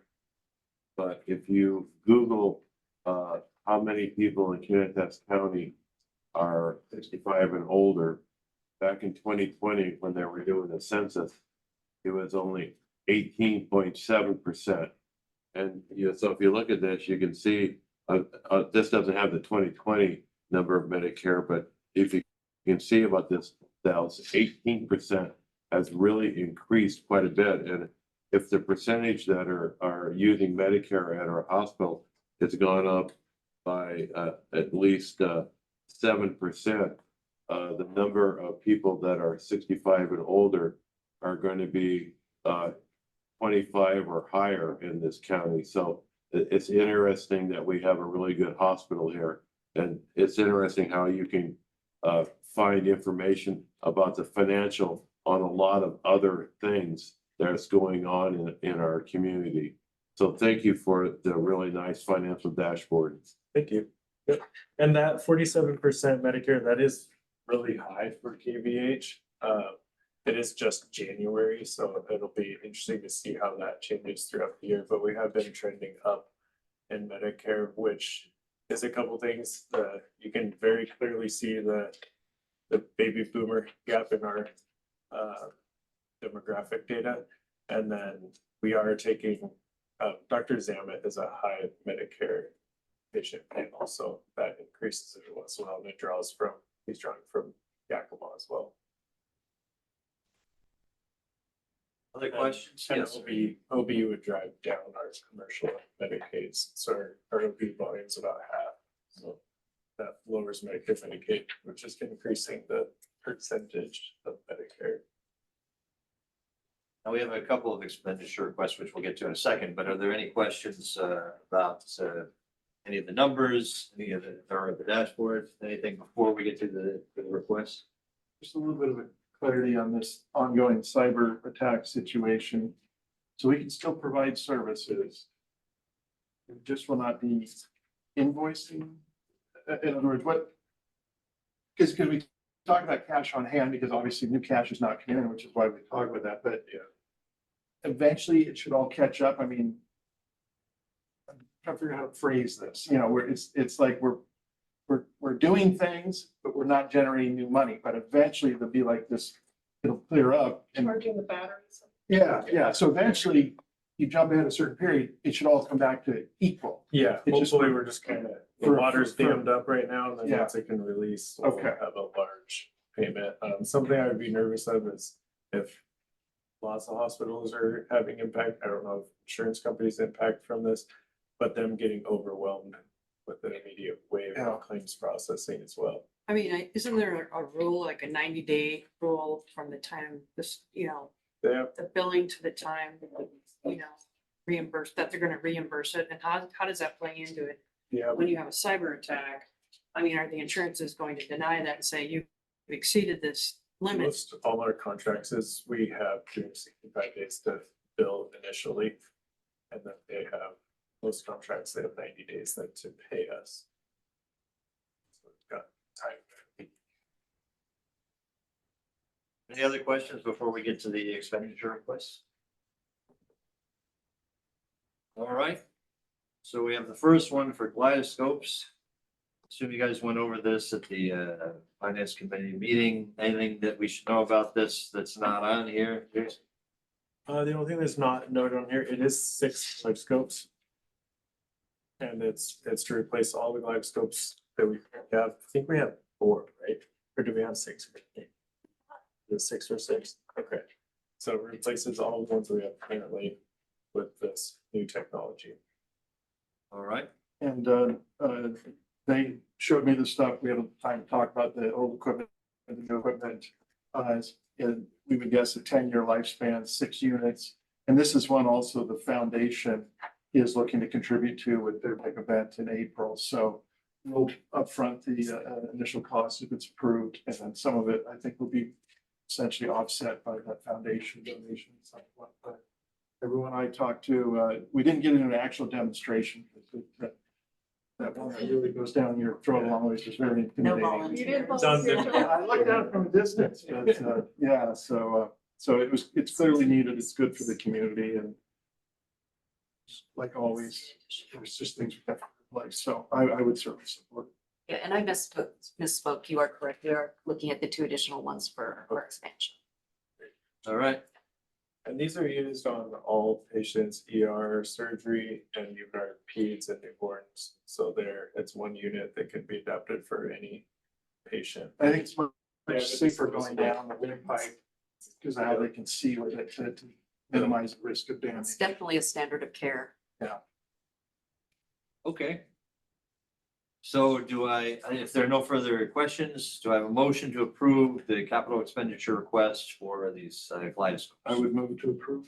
Motion from Second. John, second from Bob. All those in favor, please say aye. Aye. All right, we got you, Bob. So that's unanimous. Second expenditure request is for the Kittitas, the medication dispensing system. Anything on this that you think we should know that's not on the narrative? This is just a second phase of what we already have implemented and approved last year with bringing Pyxis units into the clinics. So Philem at Ellensburg and Philem at St. Galem already now have these up and running. And that was to get those in, see how it works, and then we do the rest of the clinics. So this is to do the rest of the clinics. It's working very well. Up in the clinic workflows, we've increased our the scanning. The has been barcode scanning a big rate, increase rate. it's funny, we didn't expect that to happen, but we definitely hit our goal of 90% barcode scanning when the Pyxis first went in. And it's also helped with billing because it documents it right away for the patients. Women's health has it too. right? Yes, Women's Health already has one. So These machines are really good because the first thing you have there, benefits include patient safety. Because consequently, when they check out a medication from the machine, they don't, they're not open a cupboard and have to pick something that's on a shelf. Machine only gives them the medication that they've requested. And then financially, it also does a very good revenue capture for that. So consequently, we have safety and revenue coming out of this machine. So it's very, very good to do. So I totally support this. Or would you like to make a motion, Terry? Okay, I would move to be purchasing this, the Pyxis medication dispensing machines as it's on this right now. All right. Have a second Second. from Erica. John, you have anything to add? Additional discussion, I'd just say I'm very excited. Looks like Nasser got a half price coupon for it. So thank you, Nasser, for such a competitive price, but yeah, no, I support it. All right, super Nasser. All right, hearing no further discussion, all those in favor of approving this capital expenditure request, please say aye. Aye. Aye. All right, gotcha, Bob. All right, that's unanimous. Anything else, Jason? yeah, I just wanted to give a heads up on a couple other projects that we're looking at. So one is Radio Hill parking. We are very squished for space for parking, like the hospital, everywhere else. But only half of that building is currently built out for having administrative staff up there. If and when we want to build out the other half of that space for administrative staff, we will absolutely need parking. So you can see this on 53 and 54. So we are engaged with our architect to model out some parking options. Yep. And then upcoming, the next meeting, I am hoping to bring forward plans and a request for capital for the orthopedics clinic to remodel. So it's currently vacated and orthopedics moved over to the MAC. So we would like to renovate orthopedics and the general surgery clinic. And that would that be to go to design or go to bid? That would go to bid. And Ron is not allowed to retire until all these projects are done. Is that what I understood? That's not what you. No. Is that a motion? Projects ever done? Yeah, no, just gonna keep teeing up the projects. And then we do have one we're working on with HD2 as well for, they purchased what's known as the church. It is an old church that's across the street from the clinic. And we would like to move our therapy services out of Family Med Clay Alum Primary Care Clinic into that church as a temporary space till we find a better space. And that'll allow us to just continue to expand in the primary care clinic there, optimize that space. So that's another one to anticipate coming in the future. All right. Up there too. That's good. We appreciate the heads up. Anything else, Jason? That's all I have. Any questions? Any other questions for Jason? Thanks, Bob. So we move on to our community relations reports from Michelle. You're up. Hey, everybody. Couple things I just wanted to touch upon. First of all, thank you all very much for attending and participating in the MAC open house. Not counting any of the workers or anything, we had over 60 people attend, which I was extremely happy for a 4-year-old building. I thought everyone did a great job. My team worked really hard putting that together, and so thank you for that. Also wanted to call your attention to an event going on March 6th. We were approached, actually, Amy Krogstad kind of started to facilitate this, but we were approached by the new owners of Mountain High Sports, and they wanted to do an appreciation event for KBH and the employees. So on that evening, they are bringing in a representative from Hoka, if you're familiar with their shoes.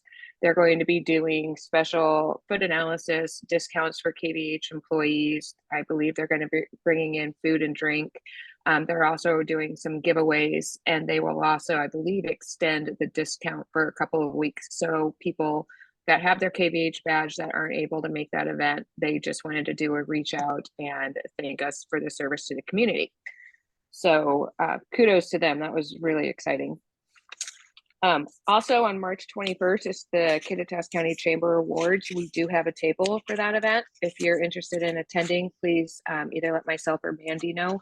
I'm going to start filling that very soon. And then the only other update I have on the report was, unfortunately, I got waylaid and did not give my colleagues the information they needed for the Diamond Awards until today. So those will be announced on Monday. I'm really excited about it. We had over 1,000 nominations for the first areas. So it's garnering great involvement from our staff, and we're all learning just wonderful things about our colleagues and coworkers. Outside of that, I'll be happy to take any questions you have.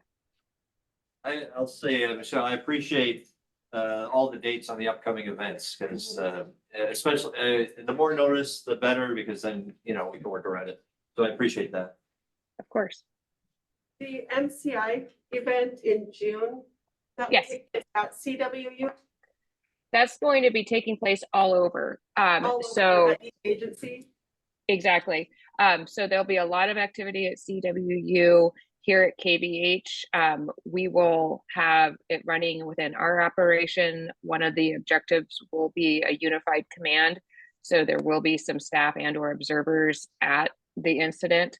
I'm in unified command, but we will also be running tabletops, and we're just working with the different leaders for these objectives now to see what direction they want to take it. You know, we were talking, for example, it might be within the clinic side, they might be doing a tabletop of us saying, hey, we've got this massive influx of patients. We need some of your staff.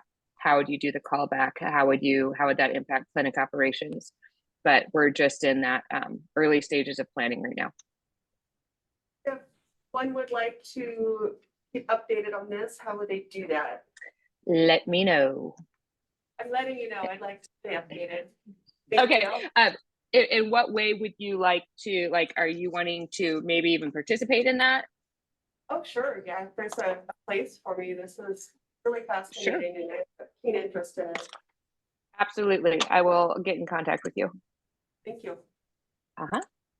And Michelle, it says from 8 to 12. Is that AM or PM? AM. Thank you. So the exercise is about 4 hours. What generally happens after this is there'll be a hot wash, both at the county level with all of the participants, and then we'll be doing that KBH as well to get the feedback. We'll be doing a countywide after action review as well as a KBH after action. And that's what we use to, you know, where are there gaps? How do we improve? What do we miss? What are the next steps? That actually drives our entire emergency preparedness program. What was that first term you used? A hot wet? Hot wash. Hot wash. So it's just when you're sitting down literally after the event took place and saying, okay, what worked, what didn't, where were the issues, just where everyone is still there and you can still talk about it. That's a new term for me. I'm gonna write that down. There you go. Thank you. If Rich is still there, he can give you lots of insight. Any other questions for Michelle? We also have Mitchell Road's report down there. Hope you guys have had a chance to review that. Any questions for Michelle? Thank you, Michelle. And I thought the event was really, really nice. And Thank you very much. Well organized and yeah, all the people we had, community members and employees, they really seemed to enjoy it. We did. Be sure to, the Mule did a fabulous job. This was their first time trying to do that. And I thought they did amazing. And Jim and our dietary team actually did all of the catering. So thanks to everybody. Right. Thank you, Michelle. All right, next up, if we have nothing else on reports, then we'll move on to education board reports. John, you and Terry went to the Rural Healthcare Leadership Conference, and we've already heard a bit about cybersecurity. What else would you like to report back about? Terry, what do you want to share? Well, I think the most important things that we learned about was cybersecurity.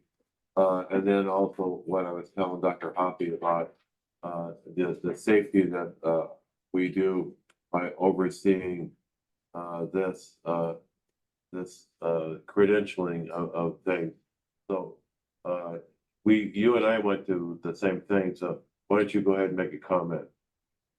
On that particular one or in general? In general. So for me, again, the cybersecurity was very prevalent. The first conference we went to some in the middle, we met with people in between. So it was just a very important topic at this year's thing. Jamie Orlikoff gave, I thought, a very inspirational yet very scary lecture on the state of healthcare in this country, the trends and the direction. And he did a nice slideshow presentation, but a few of the highlights of that were just realize the US national debt is at 34 trillion, which is more than the value of China, Japan, Germany, India, and the UK's economies combined. Rural hospitals no longer deliver babies. He noted that 55% of US rural hospitals do not offer labor and delivery services. And since in the last 10 years, more than 200 hospitals have stopped delivering babies. The number of births is declining. You know, the peak was around 2007, 2008. So the births are down at 16%, which is amplified in a rural environment where the numbers are so tight to begin with. The percentage of US doctors who practice primary care has been declining. It's now at about 25%. Everyone else is in some sort of specialty, which obviously for us, a lot of it starts with generalists. Coincidentally, we talked about Optum, the entity that has this attack since yesterday. It was vacuuming up providers around the country. In 2022 alone, they brought on 20,000 providers into their company. So again, it's these larger entities scoop up these individuals and just make it seem like their life is going to be so simple working for a big organization. It's harder and harder for a small entity like ours to compete for those personnel. So that was kind of a scary figure. Healthcare reached $4.5 trillion in the US in 2022. Medicare was 21% of that. Medicare Advantage was half of Medicare, and it's really becoming a problem because I think the spirit of Medicare Advantage was supposed to be is not what it's turning out to be. It's going to be a hard thing to turn off. And so there's a lot of discussions about what that may mean, especially to smaller hospitals like this. Hospital spending was 1.4 trillion of that total, and physicians were almost 900 billion of that total. So back to the Medicare, hospitals received only 82 cents of every dollar for spending, dollar spent caring for Medicare. That equated to a Medicare underpayment totaling almost $100 billion in the healthcare industry. So these numbers have to be made up somewhere because money's going out, but it's not coming in for those patients. Hospitals are dropping Medicare Advantage plans for these reasons we just talked about. It is becoming a nightmare to deal with these companies who profit by not fulfilling their care requirements. And as we can see, the solution, we cannot really push from our direction for a solution. It's going to have to come from the legal side, the people that make the laws. So as you know, we go out to these advocacy days, this is going to be one of the things we talked about.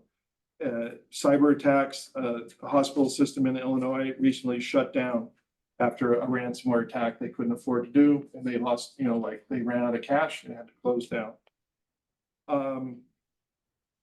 hospital and healthcare systems reported 146 CEOs left their position last year, marking a 42% increase from 2022. Don't get any ideas. Is there anything you want to tell us? And again, they say it's a very challenging position and path of least resistance. Some people find other opportunities that are a little less stressful in life. So we've got to do what we can. Fries with that. And I thought that the ending quote was a little scary also. AI won't replace doctors. Doctors who use AI will replace doctors who don't. So the world is changing very, very, very fast. They're also, I'm sure everyone's aware of like Chat GPT and secretly they've been working on a video form of that. And I saw a couple days ago, and it's not really, you can publicly see it now, but you can't create it yet. Is this the movie trailers one? Yeah, they've given about 50 examples. You just prompt it Fascinating. with a visual that you want, one sentence prompt. And again, you go online, you can see it.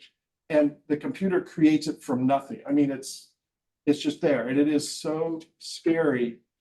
Nothing is going to be real. You're not going to know what's real. Like they did puppies playing in the snow. And it looked like cinema. It looked like it was shot with a 35mm camera with a prime lens. It was just shocking. And they admit it is not perfect.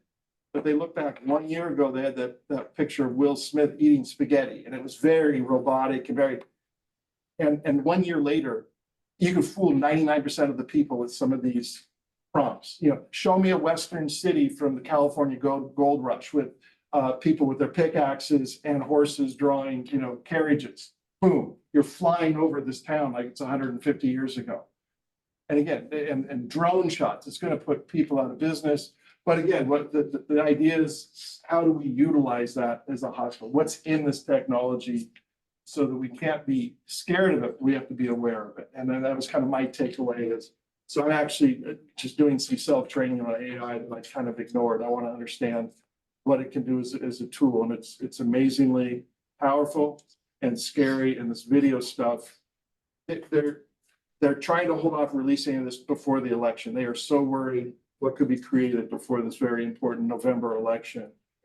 And they've begged Congress to get involved and make rules, but so far no one's taken any action. But if you get a free moment of it in the near future, Google the Chat GPT video and look at some of these clips that are created with very simple prompts and see if you can sleep at night. So yeah, so yeah, that and the other stuff. It was good. I hadn't been to the rural since 2020.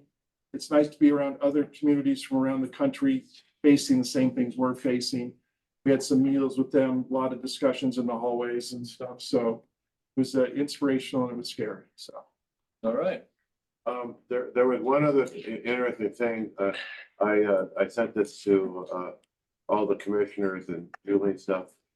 There's one person that was discussing things. She talked about the University of Wisconsin overlooks the healthcare in every county in the United States. And so I Googled them and checked out Kittitas County, and we have 39 counties in our state. And they had us listed as number 15 for healthcare in this state.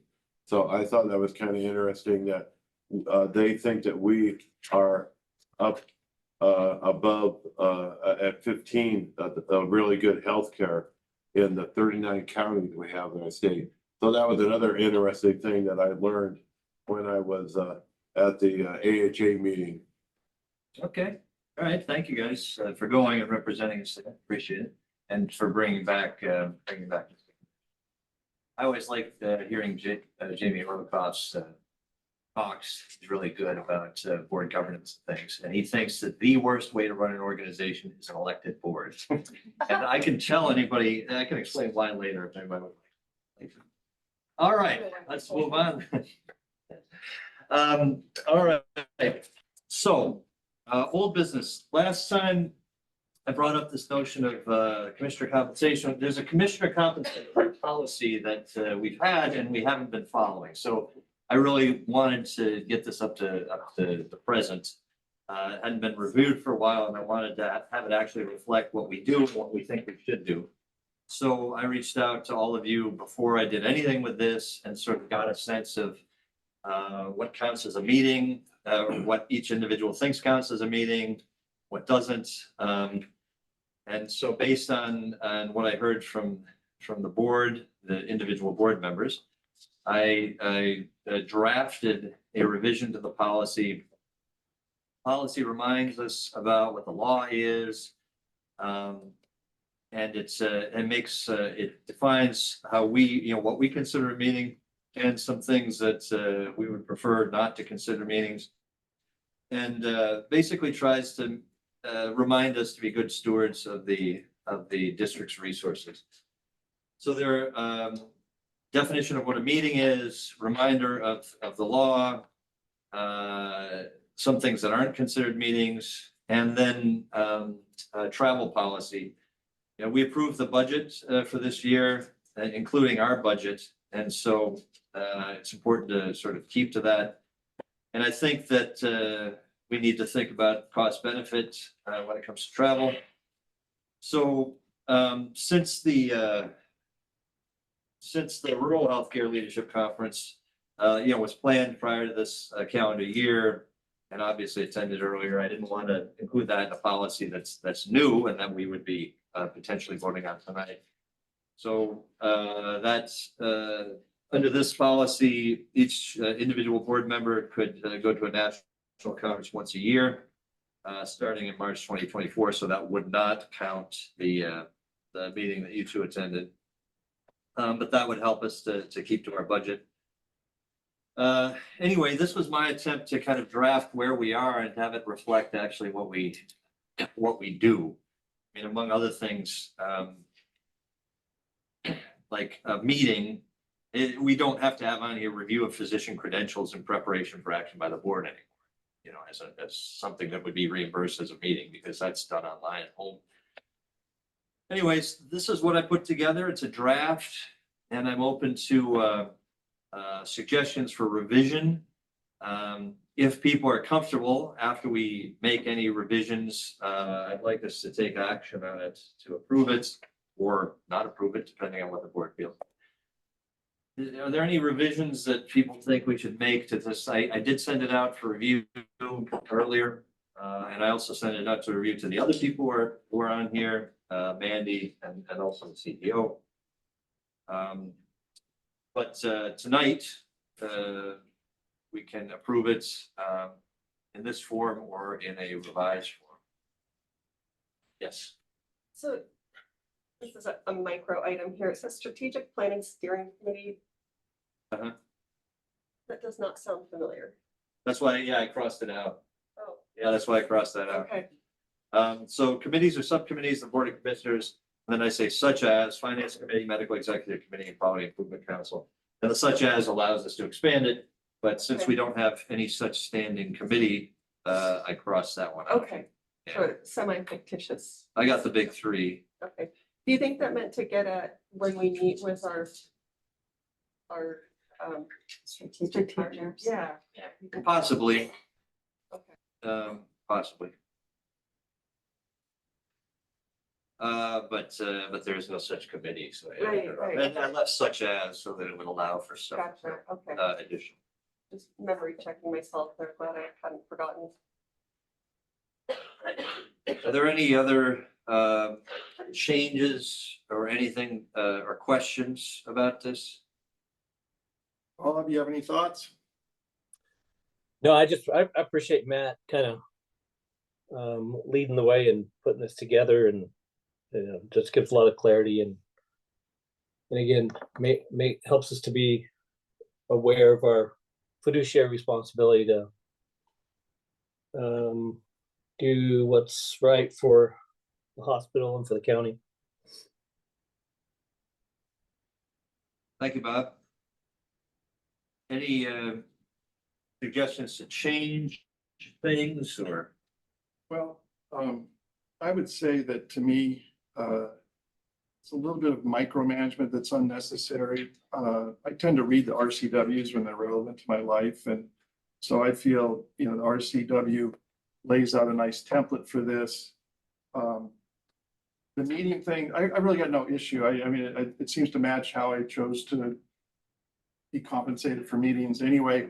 We know that, you know, prior to this year, it's capped at 12,000 and a few dollars now because of inflation, it's capped at 15,000. That's the max. And it feels like in an organization that's billing $250 million a year, it's not a number that I'm going to worry about. I know the cap keeps us from going crazy on any sort of compensation for the hours we put in. But obviously we want, when we do put in, to do things. So I don't have a problem with that section. I've got a little bit more problem with the travel. The RCW is very clear on travel. If you, as a board, elected board member, have some business you need to attend to do your job, the hospital should compensate you for those expenses. And I think, again, to me, it feels like this is a solution in search of a problem.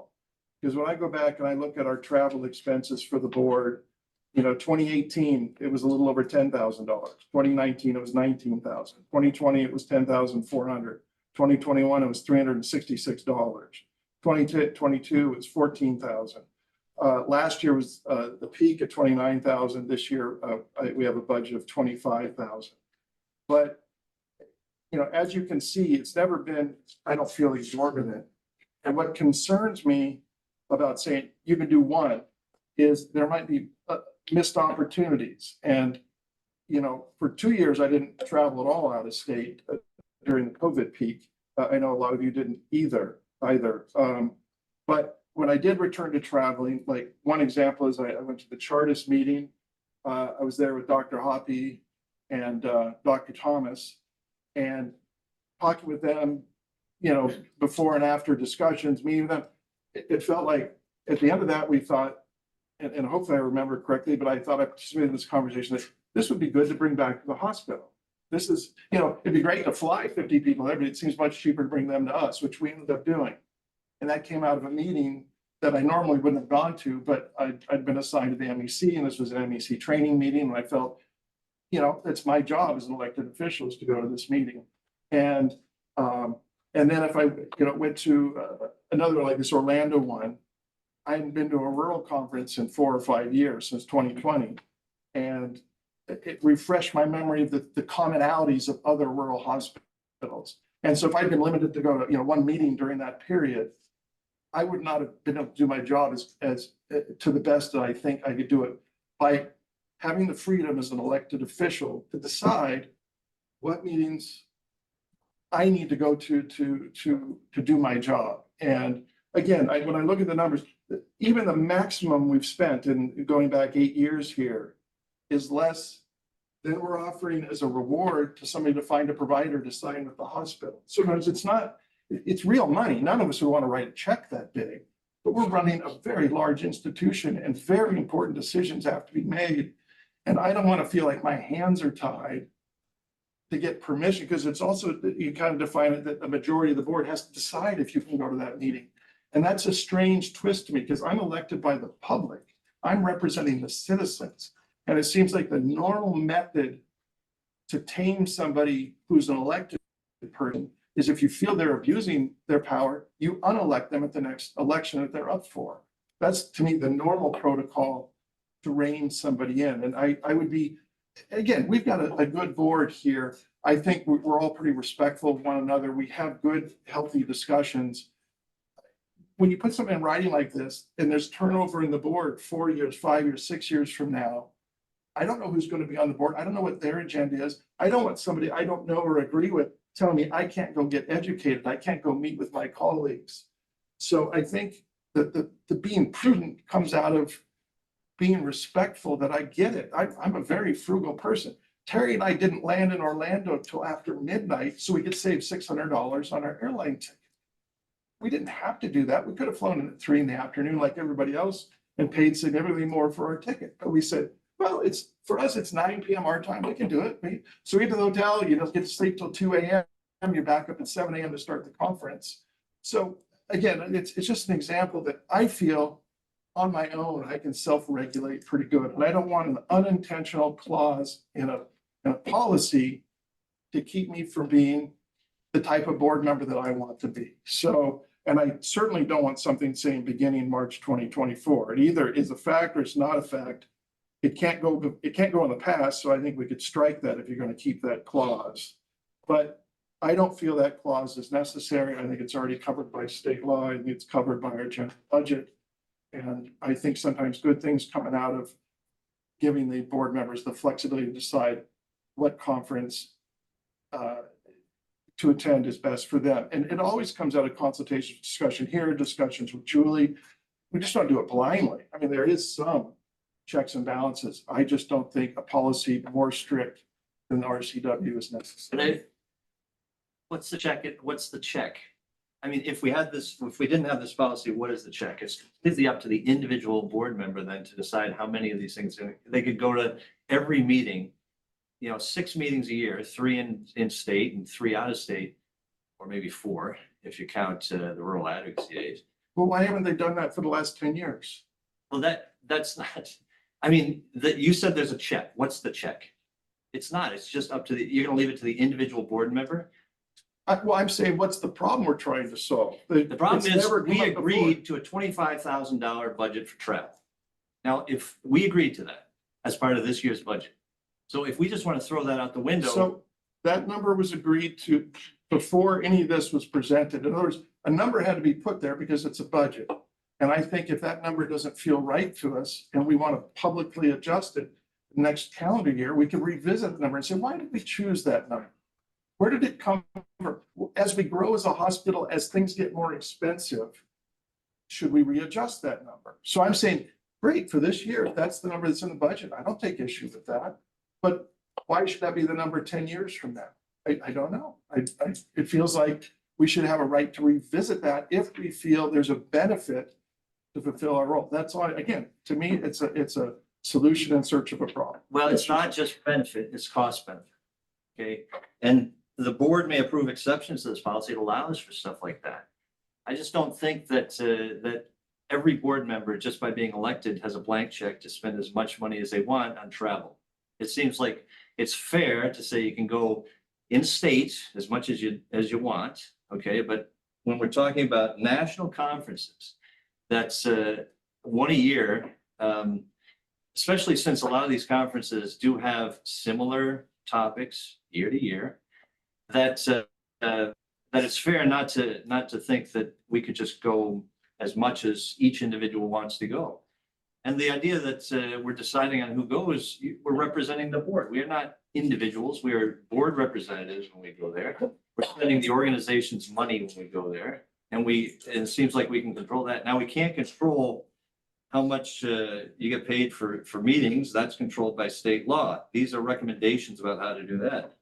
The only real control we have over is how much travel money we're spending.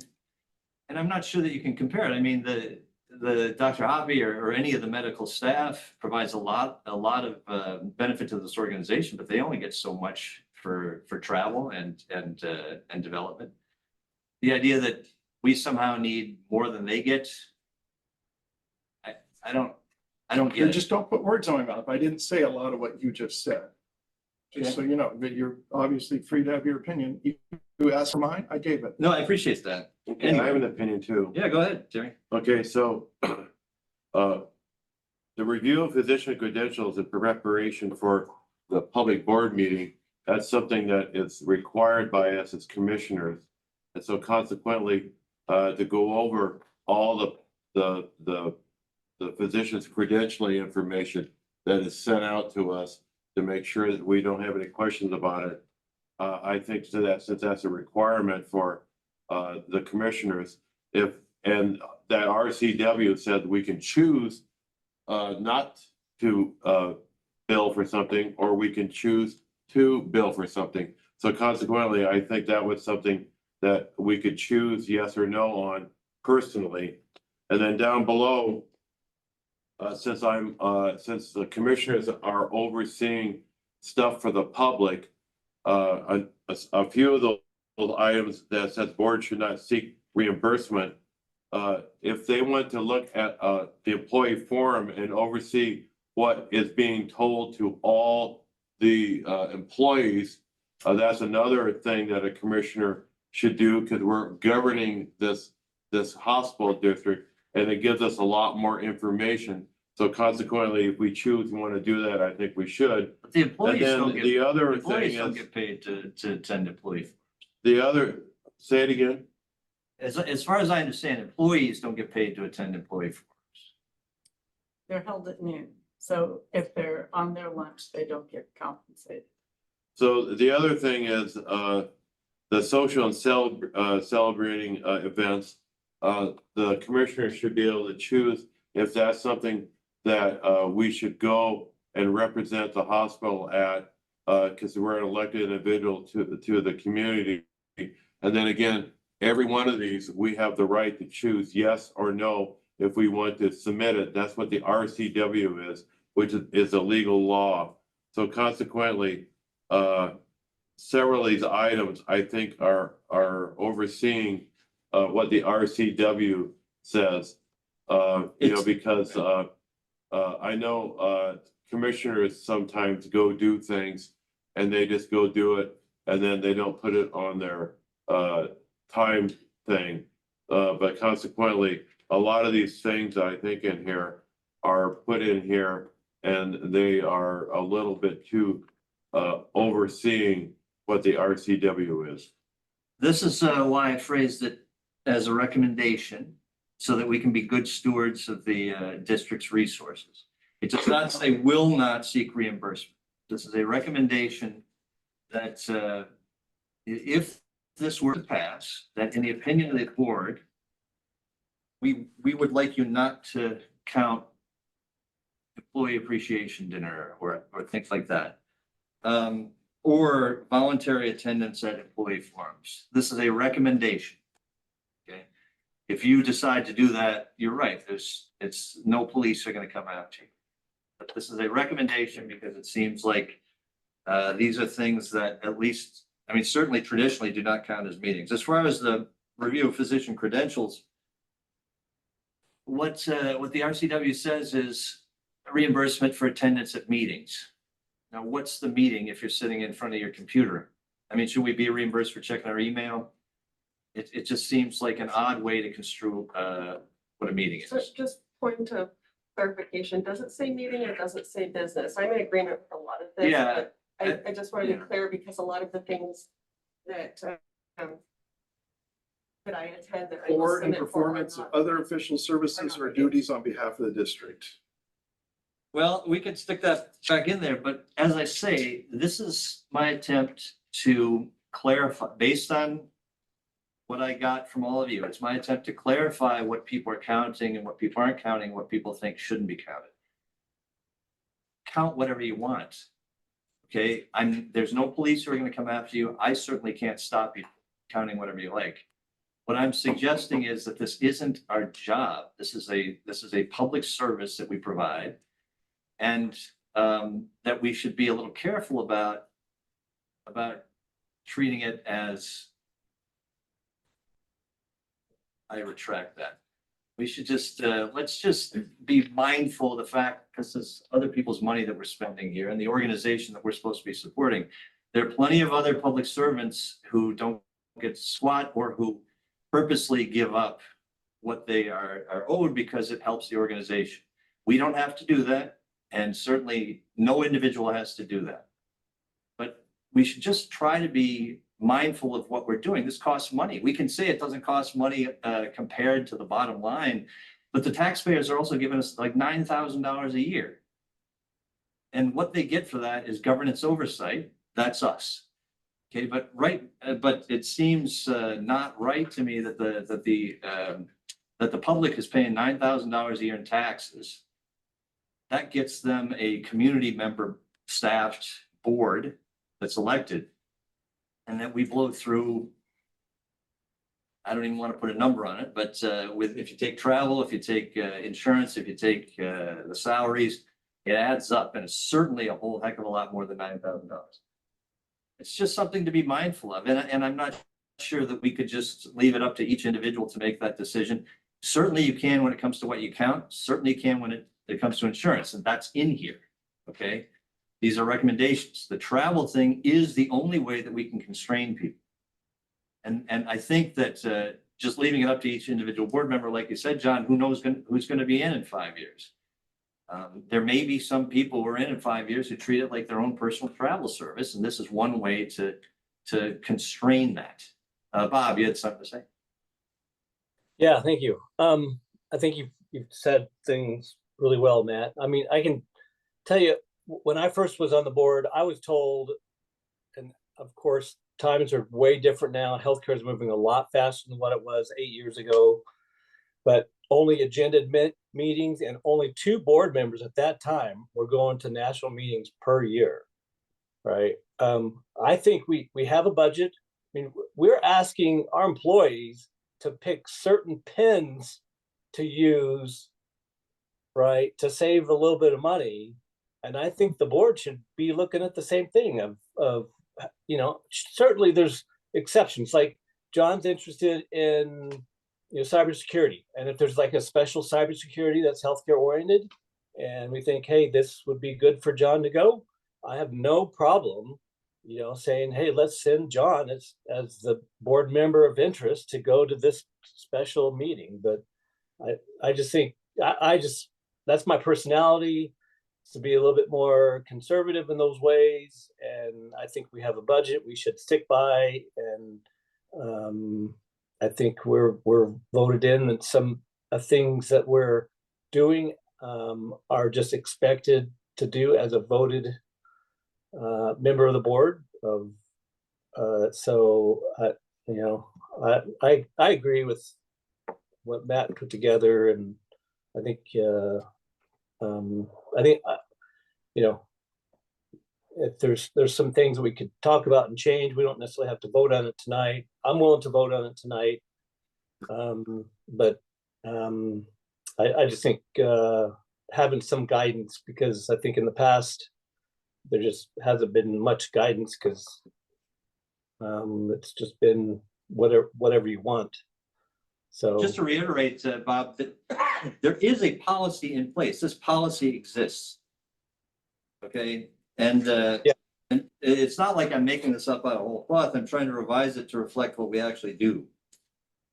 So as this policy stands, here's what counts as business of the district: attendance at meetings, both regular and special meetings, attendance at committees and subcommittees, attendance at meetings of the board of directors, the foundation, and attendance at board approved educational meetings. And then other board activities with approval by a majority. That's it.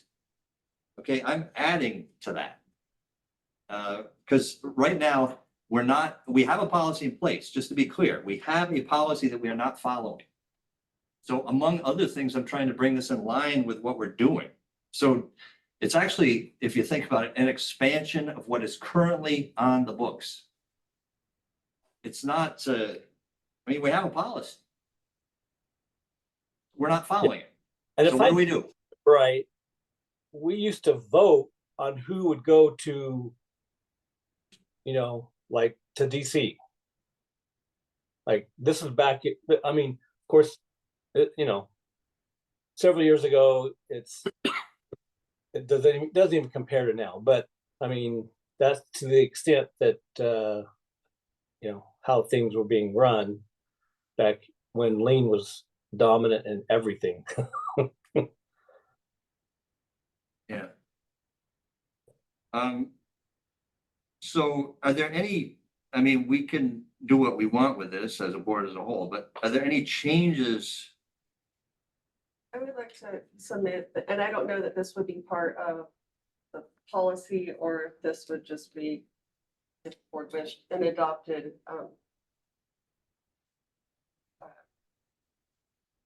not a procedure, but in the spirit of transparency, I wonder if a periodic review of our budget, where we're at with our budget, and just so we're all aware on a regular basis on where we're at with the budget, how close we are to meeting that budget.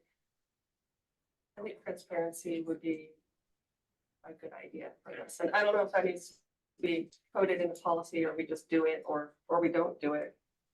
Well, Jason has said that he'd be happy to go over our budget and where we are with it, and where we stand.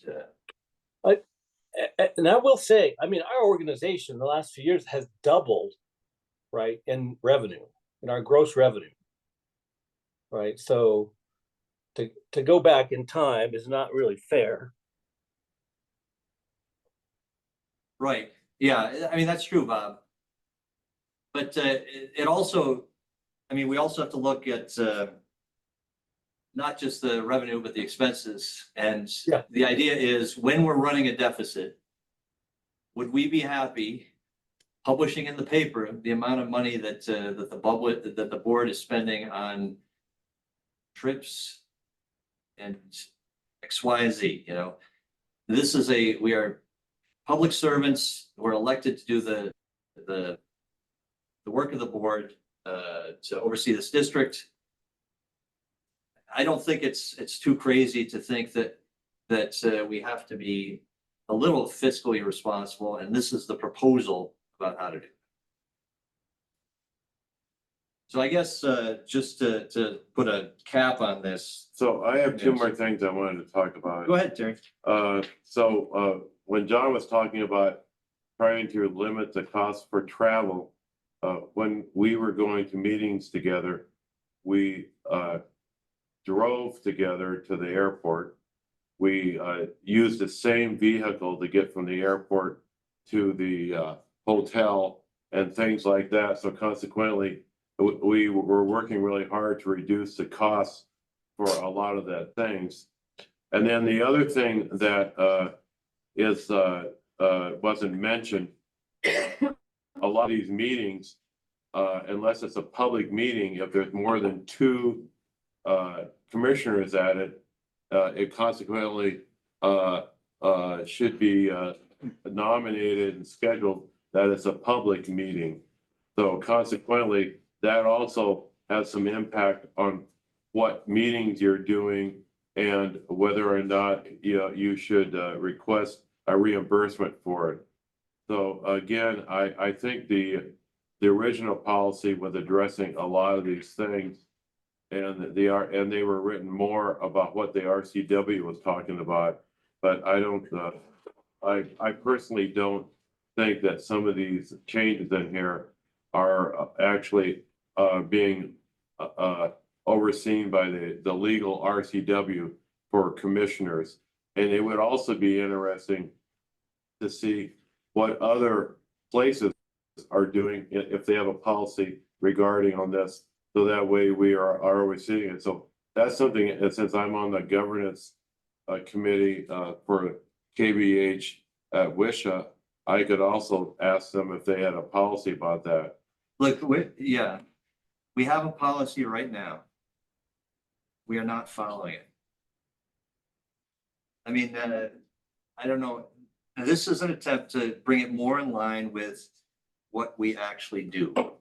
And it's to suggest that there's some things that one may count that maybe shouldn't be counted. Now, the RCW says people will be reimbursed for educational travel and all that. It doesn't say you can travel all you want.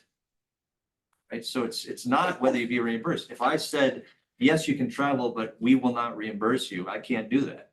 But we can't, it doesn't mean that everybody can go anywhere and simply send the bill to the hospital. So that's the only place where constraint can be done. And, I mean, the idea that we could go to every in-state meeting we wanted to go to and one out-of-state meeting per calendar year, I think, I mean, that provides a whole hell of a lot of educational opportunity. And I'm not sure that the organization is going to be crippled if I don't go to San Diego. I really doubt. We have to think not only about the benefits, but about the costs. We have to think about being good stewards of the public resources. We have to think about the fact that the tax money that people pay in to get us, that basically gets us on here, does not cover us. It doesn't cover one of us. All right. So it seems like we can put a cap on the only place we can put a cap, that is on travel, which is, it seems to me, not unreasonable. especially given the fact that we've agreed to a budget. So I'm holding ourselves to the budget that we've agreed to. Anyway, so to put a kind of, my point on this, I guess I would make a motion to approve this commissioner compensation policy, which again is a revision of an existing policy. This is not, didn't come fully formed out of my head like Athena. All right, This is a point of order. You should make the motion. Okay. I'll All make a right. I'll make a motion. Okay, motion from Bob. Is there a second to approve the commissioner compensation policy? Bob, you had mentioned that you would or would not, I mean, you've moved, so it sounds like you do want to vote on this tonight. I'm not opposed to voting on it tonight. I'm not sure if we're ready as a board to vote on it tonight. If we feel like we can get not sure what would change. I mean, I'm okay with how this looks, but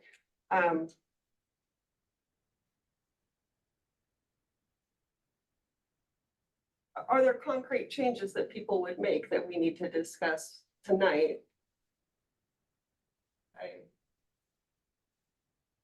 And is there something I haven't heard any suggestions for a particular item. Well, I don't like fake rules. And according to Matt's statement a few minutes ago, you can just ignore it. So it's like saying, you know, the speed limit's 70 miles an hour. But if you want to do 100, no one's going to stop you. So why have the rule? I don't. We have a rule. I mean, No, I'm talking about, you said these exceptions, like should not seek reimbursement. You got, you, I think in reference to what Terry had said, well, you can just ignore it. It's your choice. what I'm saying is that I can't stop you if you want to do something that Well, we as a board think you shouldn't. in do. theory, I don't know legally, you could stop me if I went on a trip that I felt served my purpose and I billed the hospital. I don't know how any of this would, from state law, I have to be reimbursed if it's for the good of my job. Now, the thing I take exception with is you're implying that I'm currently doing a bad job because you're trying to get these corrective rules to whip these No. board members into shape. No, And that's one of the issues I take is that you're making it sound like I've been cheating the system or something. Wait, now you're putting words into my mouth. I never said anything like that. I said we got to stick our budget that we read. Well, Bob, sorry, again, Bob, you wanted to jump in, Bob? Well, I have a right to finish my. Oh, statement sorry, go too, ahead. but- Go ahead, Bob. No, go ahead, John. Well, I was just gonna say, again, I don't have any issue with the meeting things. I think I've matched this pretty close anyway, so I don't. My whole issue is the travel. I don't know what travel I will need. I just know if I think I need something, I'm a prudent and a frugal person, and there'd be some logic to it. So I get you're trying to write it for a worst case scenario. What if somebody slips onto the board that just wants to go to Tahiti all the time? I don't know. It's hard to imagine. So I guess, again, I have my issues with the travel, not with the rest. Sorry, Bob, go ahead. Yeah, I just think, I mean, we can go back. We used to approve who goes to what meetings and actually have a board vote on that. Well, I think advocacy, I 100% agree with that for advocacy, because you have to have a team environment to meet with representatives and whatnot. For learning, I'm a little more resistant to learning. I know what I want to learn. I don't know that I want, again, this board is one thing. You go into the future, you don't know who's going to be on the board. I just don't want to set up a scenario where somebody I don't agree with can keep me from getting knowledge that I think is good and important for my responsibilities. Well, three of them would have to think that. No one person could do that. And the board it's a joint board decision. I mean, no one person can stop you from doing it. It's the board, it's the majority has to vote to approve it.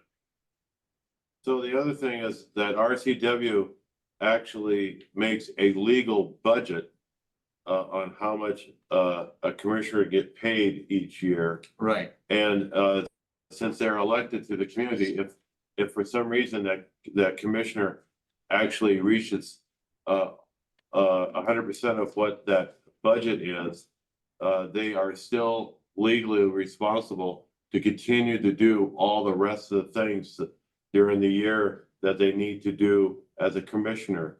So consequently, that's another budget in there, based upon that RCW. Well, yeah, I have in there what's, I specifically repeat the RCW.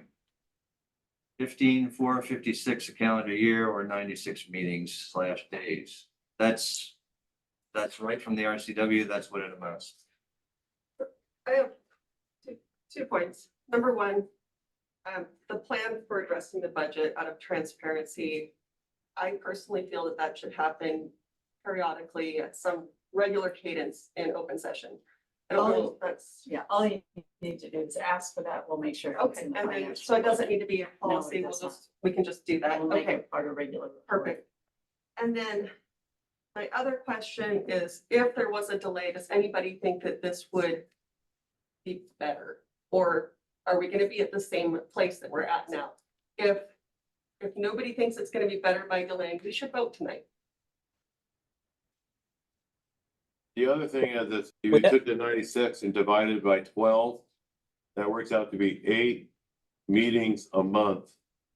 And that represents around 20 to 25% of the days in each month that you might have a meeting.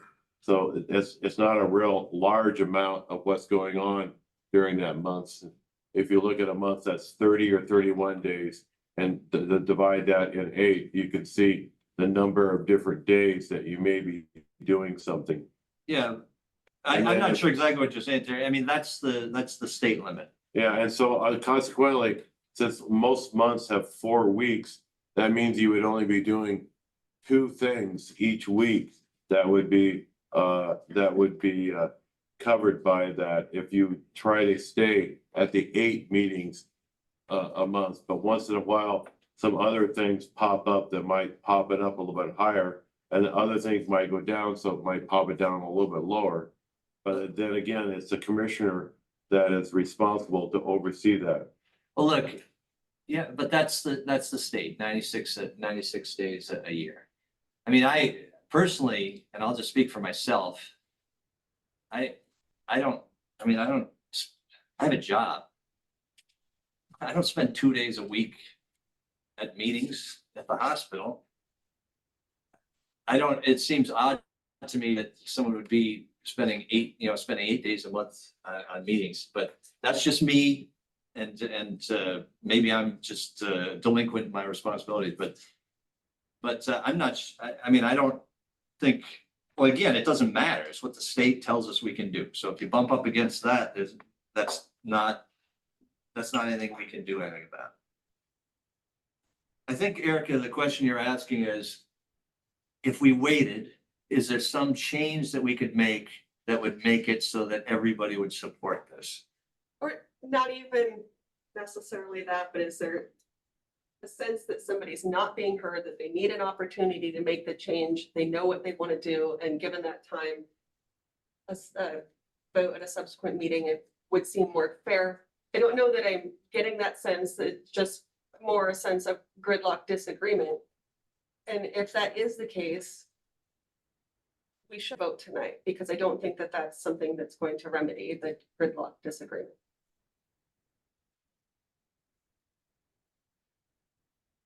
Going once, going twice.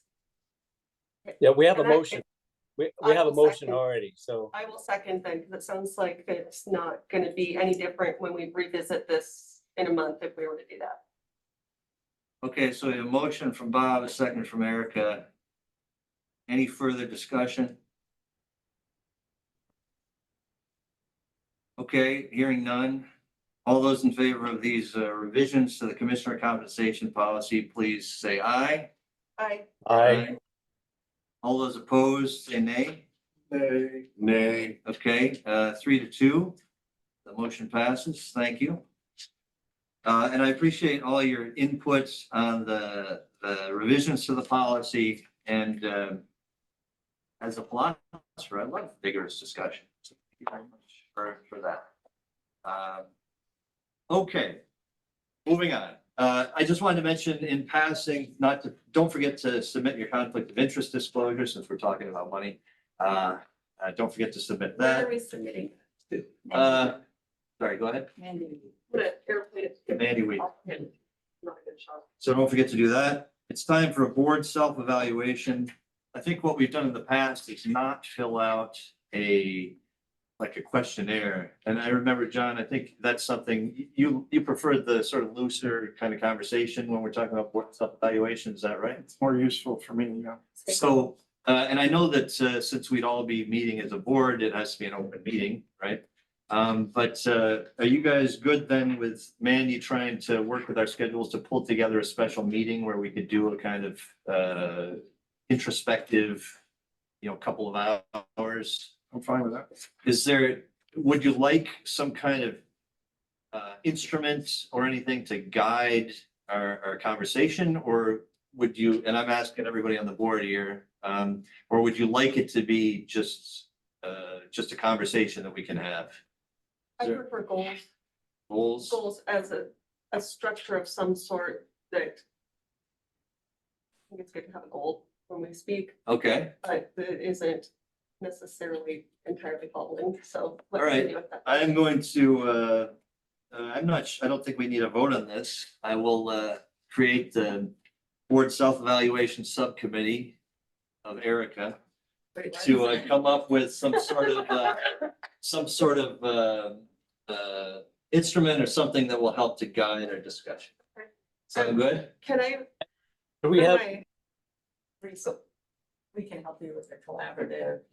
Okay. Reaching out for other board self-evaluation tools. And then can I query the board individually on what their goals are without that being some sort of a no-no? As long as you're not asking us to vote on anything, as long as you're just getting input on the Like what meeting. points you want to make sure we don't miss? Right. Okay. I don't think there's any problem, Julie, is there? And I will accept all the help that you give my one person. We'll see it, we'll see it.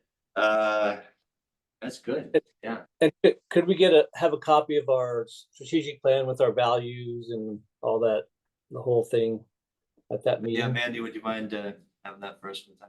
So Mandy will be in touch so that we can work around all our schedules and find out a time that's good for all of us. And I assume that we just want the board there for the self-evaluation. Is there any reason you'd want anyone else there? Well, I'm always willing to have people tell us what we're doing wrong, so if anybody wants to contribute. Yeah, What we're doing right, what they want. if you want to, well, yeah, this is a self-evaluation, but I think the last time we did, correct me if I'm wrong, but I thought when we did the CEO evaluation, we got some kind of feedback, but maybe I'm mistaken. You had asked me in the past, I did with the SLT before, and gave you some feedback in the past. Right, but, okay. yeah, Was that it more along with summarized. CEO or was that along? It was separate, but it was a summarized, yeah. Okay. Well, do you So I- want to do? Well, I don't know if it was helpful to you. I was just I always love reading people's thoughts. If we'd like that feedback, They gotta put their name next to it. I don't think we did. It We was take it just with or an without informal. names, too. Yeah, it was a summarized. Oh, Oh, get yeah. me straight. Yeah. do people want Amanda to, because I know you probably don't have enough to do. I would welcome the feedback prior to us meeting, so we can incorporate thoughts of the people I think who that's- experience our decisions. Yeah. Okay. Do you have time for that? Yeah, we did it at an SLT actually last time, and I don't know if SLT has feedback, but anyway, I was just reminding you of what you did before, not suggesting All anything. right, thank you. Yeah. I appreciate that. And then, so Mandy, I guess kind of hold off until we know the timing on that before we. That gives me more time for my committee. Who's going to be chair? Who are you going to elect chair? My committee? Yeah. My own chair and my own. All right. So, next up, we have an AHA annual meeting coming up in April. And we can send people there. And so I guess this will be the first instance of this to see if the majority approves who would like to go. I know that there may be other people who want to go. But I guess right now I will say that I would like to go to the HA annual meeting. Julie tells me it's pretty important this time, especially in election year, to get some lobbying done on Capitol Hill. And so AHA is gonna, and WISHA are gonna sort of oversee that. And so I don't know how this works. Bob, do you remember how this works? Does there have to be a motion, or does someone just put their name in and then everyone votes, or what, how does this work? I think it was by like who went last time, Okay. you know, kind of rotating based on who's gone, who hasn't gone type of thing. And Is there then anybody, I mean, is there anybody who would rather go? I mean, we could send more than one person, right? And so that's kind of up in the air. But is there anyone who would rather go instead of me? And that's not to say that no one else can go, someone else can also go, but is there someone who would rather go instead of me? that's the 16th of April. What is that? April 14th to 16th. So Monday through Monday, Tuesday, no, excuse me, Sunday, Monday, Tuesday is what I'm trying But to the say. expectation, I think, would be to stay till Wednesday To do hill trips. to do hill trips. So that would travel start on the I think- 13th in order to get you over there in time. Yeah, you go on the 13th, come back on, what, the 6th, late, the evening of the 7th? 17th. Okay. Yeah, Um, it's been 4 or 5 years since I've gone. If someone hasn't gone before, Are you interested in going? I am interested in going. Yeah. Okay. I have an unmovable schedule conflict. I can't. Okay, that's all right. It's legit. It's not my fair plan. I really cannot go. No, that's all right. Is there anybody else? I mean, again, this doesn't limit us. I mean, Bob could go or I could go and someone else could go, because again, this is an educational thing. It's not a meeting. You can have you can have 3 people there. I've got that right. So right now we have Bob and me. Other people could also go, but is there anyone else who wants to put their hat in now? It goes in the back. The hat. Well, in that case, I guess When's the last time you went to this meeting? I went last year. Awfully soon. I could go to another one if someone else would like to go. It doesn't matter to me. Different one, not this. I mean, the only reason I was going this year is because Julie is thinking that this might be a more important meeting to go to than San Diego. And Bob, I think the last time you went was a presidential election year, right? Was that the year It James was. Comey and Yeah, it was Sheila, when- everybody came They- in? The day before Comey got fired and he presented. Yeah, I remember. I mean, I wasn't there. I'll hold down the park here. Yeah, right. Yeah, I mean, the reason I was gonna go to this primarily was because I don't need to go to San Diego. Because I don't think that's, That's not a very good reason to go to this. well, I also, I mean, based on Yeah. the conversation we just had for an yeah, hour. well, as I said, Julie thinks that this is an important meeting to go to, especially in elections. And since I've done lobbying in Olympia and since I've done lobbying in DC before, I think that I could be an effective representative, KVH, DC. When did this? That's my argument. Julie, who would you like to go on the commissioner on the board of commissioners? I'm not sure that putting her on the spot like that is really fair, because we're her boss. And I think, But you just phrased Julie thinks I would be, so you can't have it both ways. I didn't say she thinks I should go. I think what I said was it's an important meeting and more important than San Diego. Okay? And so I would like to go because it's more important, and I think it's more important for me to be there than to go to San Diego. The reason I think it's more important to be there is because of what I heard from Julie. Is there any reason that everybody who wants to go couldn't go as their big travel? There is no reason anybody can go who would like to go.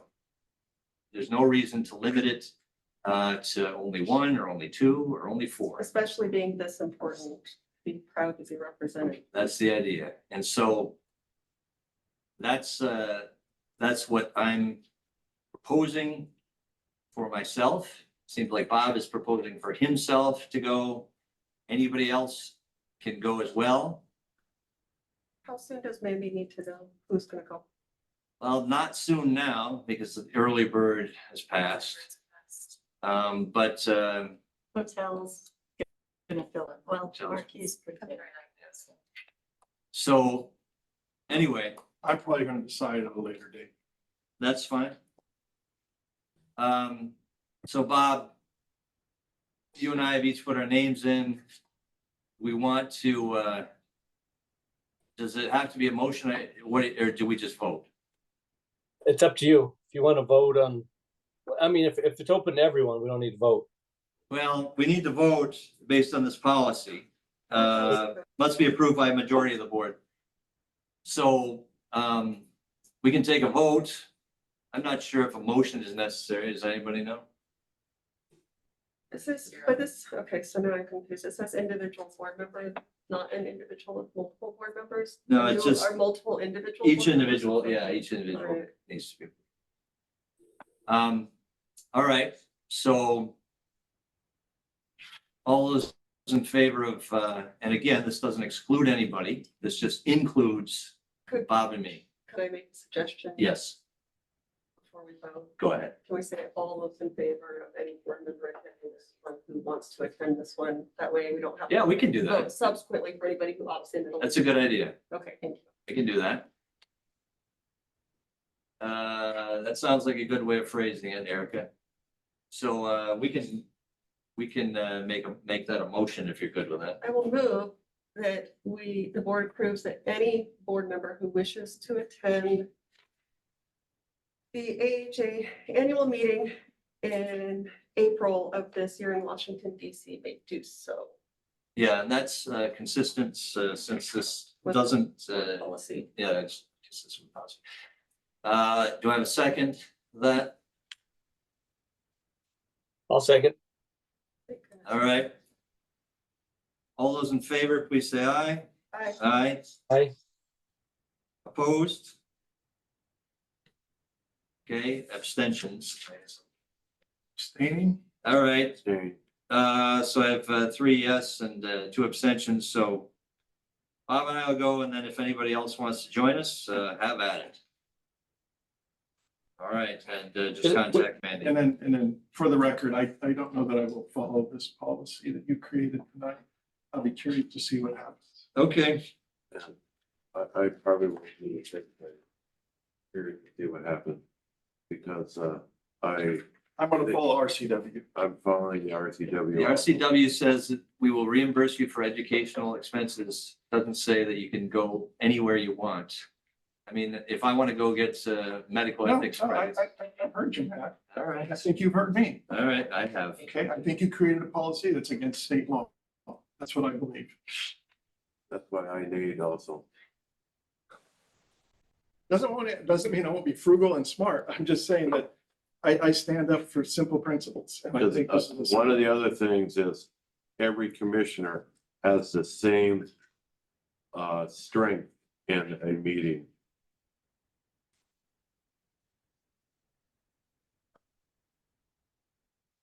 So those that are going though need to let Mandy know so that she can. Yeah, we follow the same protocol we've always followed. We'll certainly advise if somebody's traveling, but Under new business. We have a question about strategic planning and whether we want to engage in strategic planning at Chelan. Is that right, Julie? That is correct. And the last few years, we have sort of refreshed or had an update on a strategic plan. Sometimes that's coincided with the Chelan meeting. Sometimes like last year, I think we did it at Reds. Is that right, Mandy? And just take a day.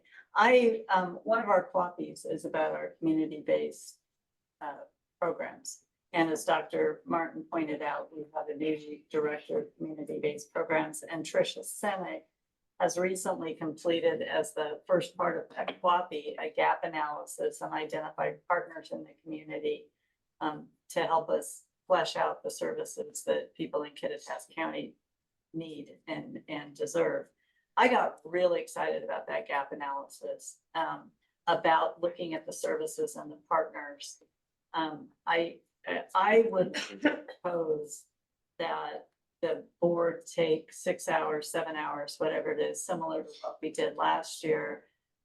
That presentation about the gap analysis and about community-based services I think would make a great 2 or 3 hour just education process. And hopefully the board would come away as excited about this WAPI as I am.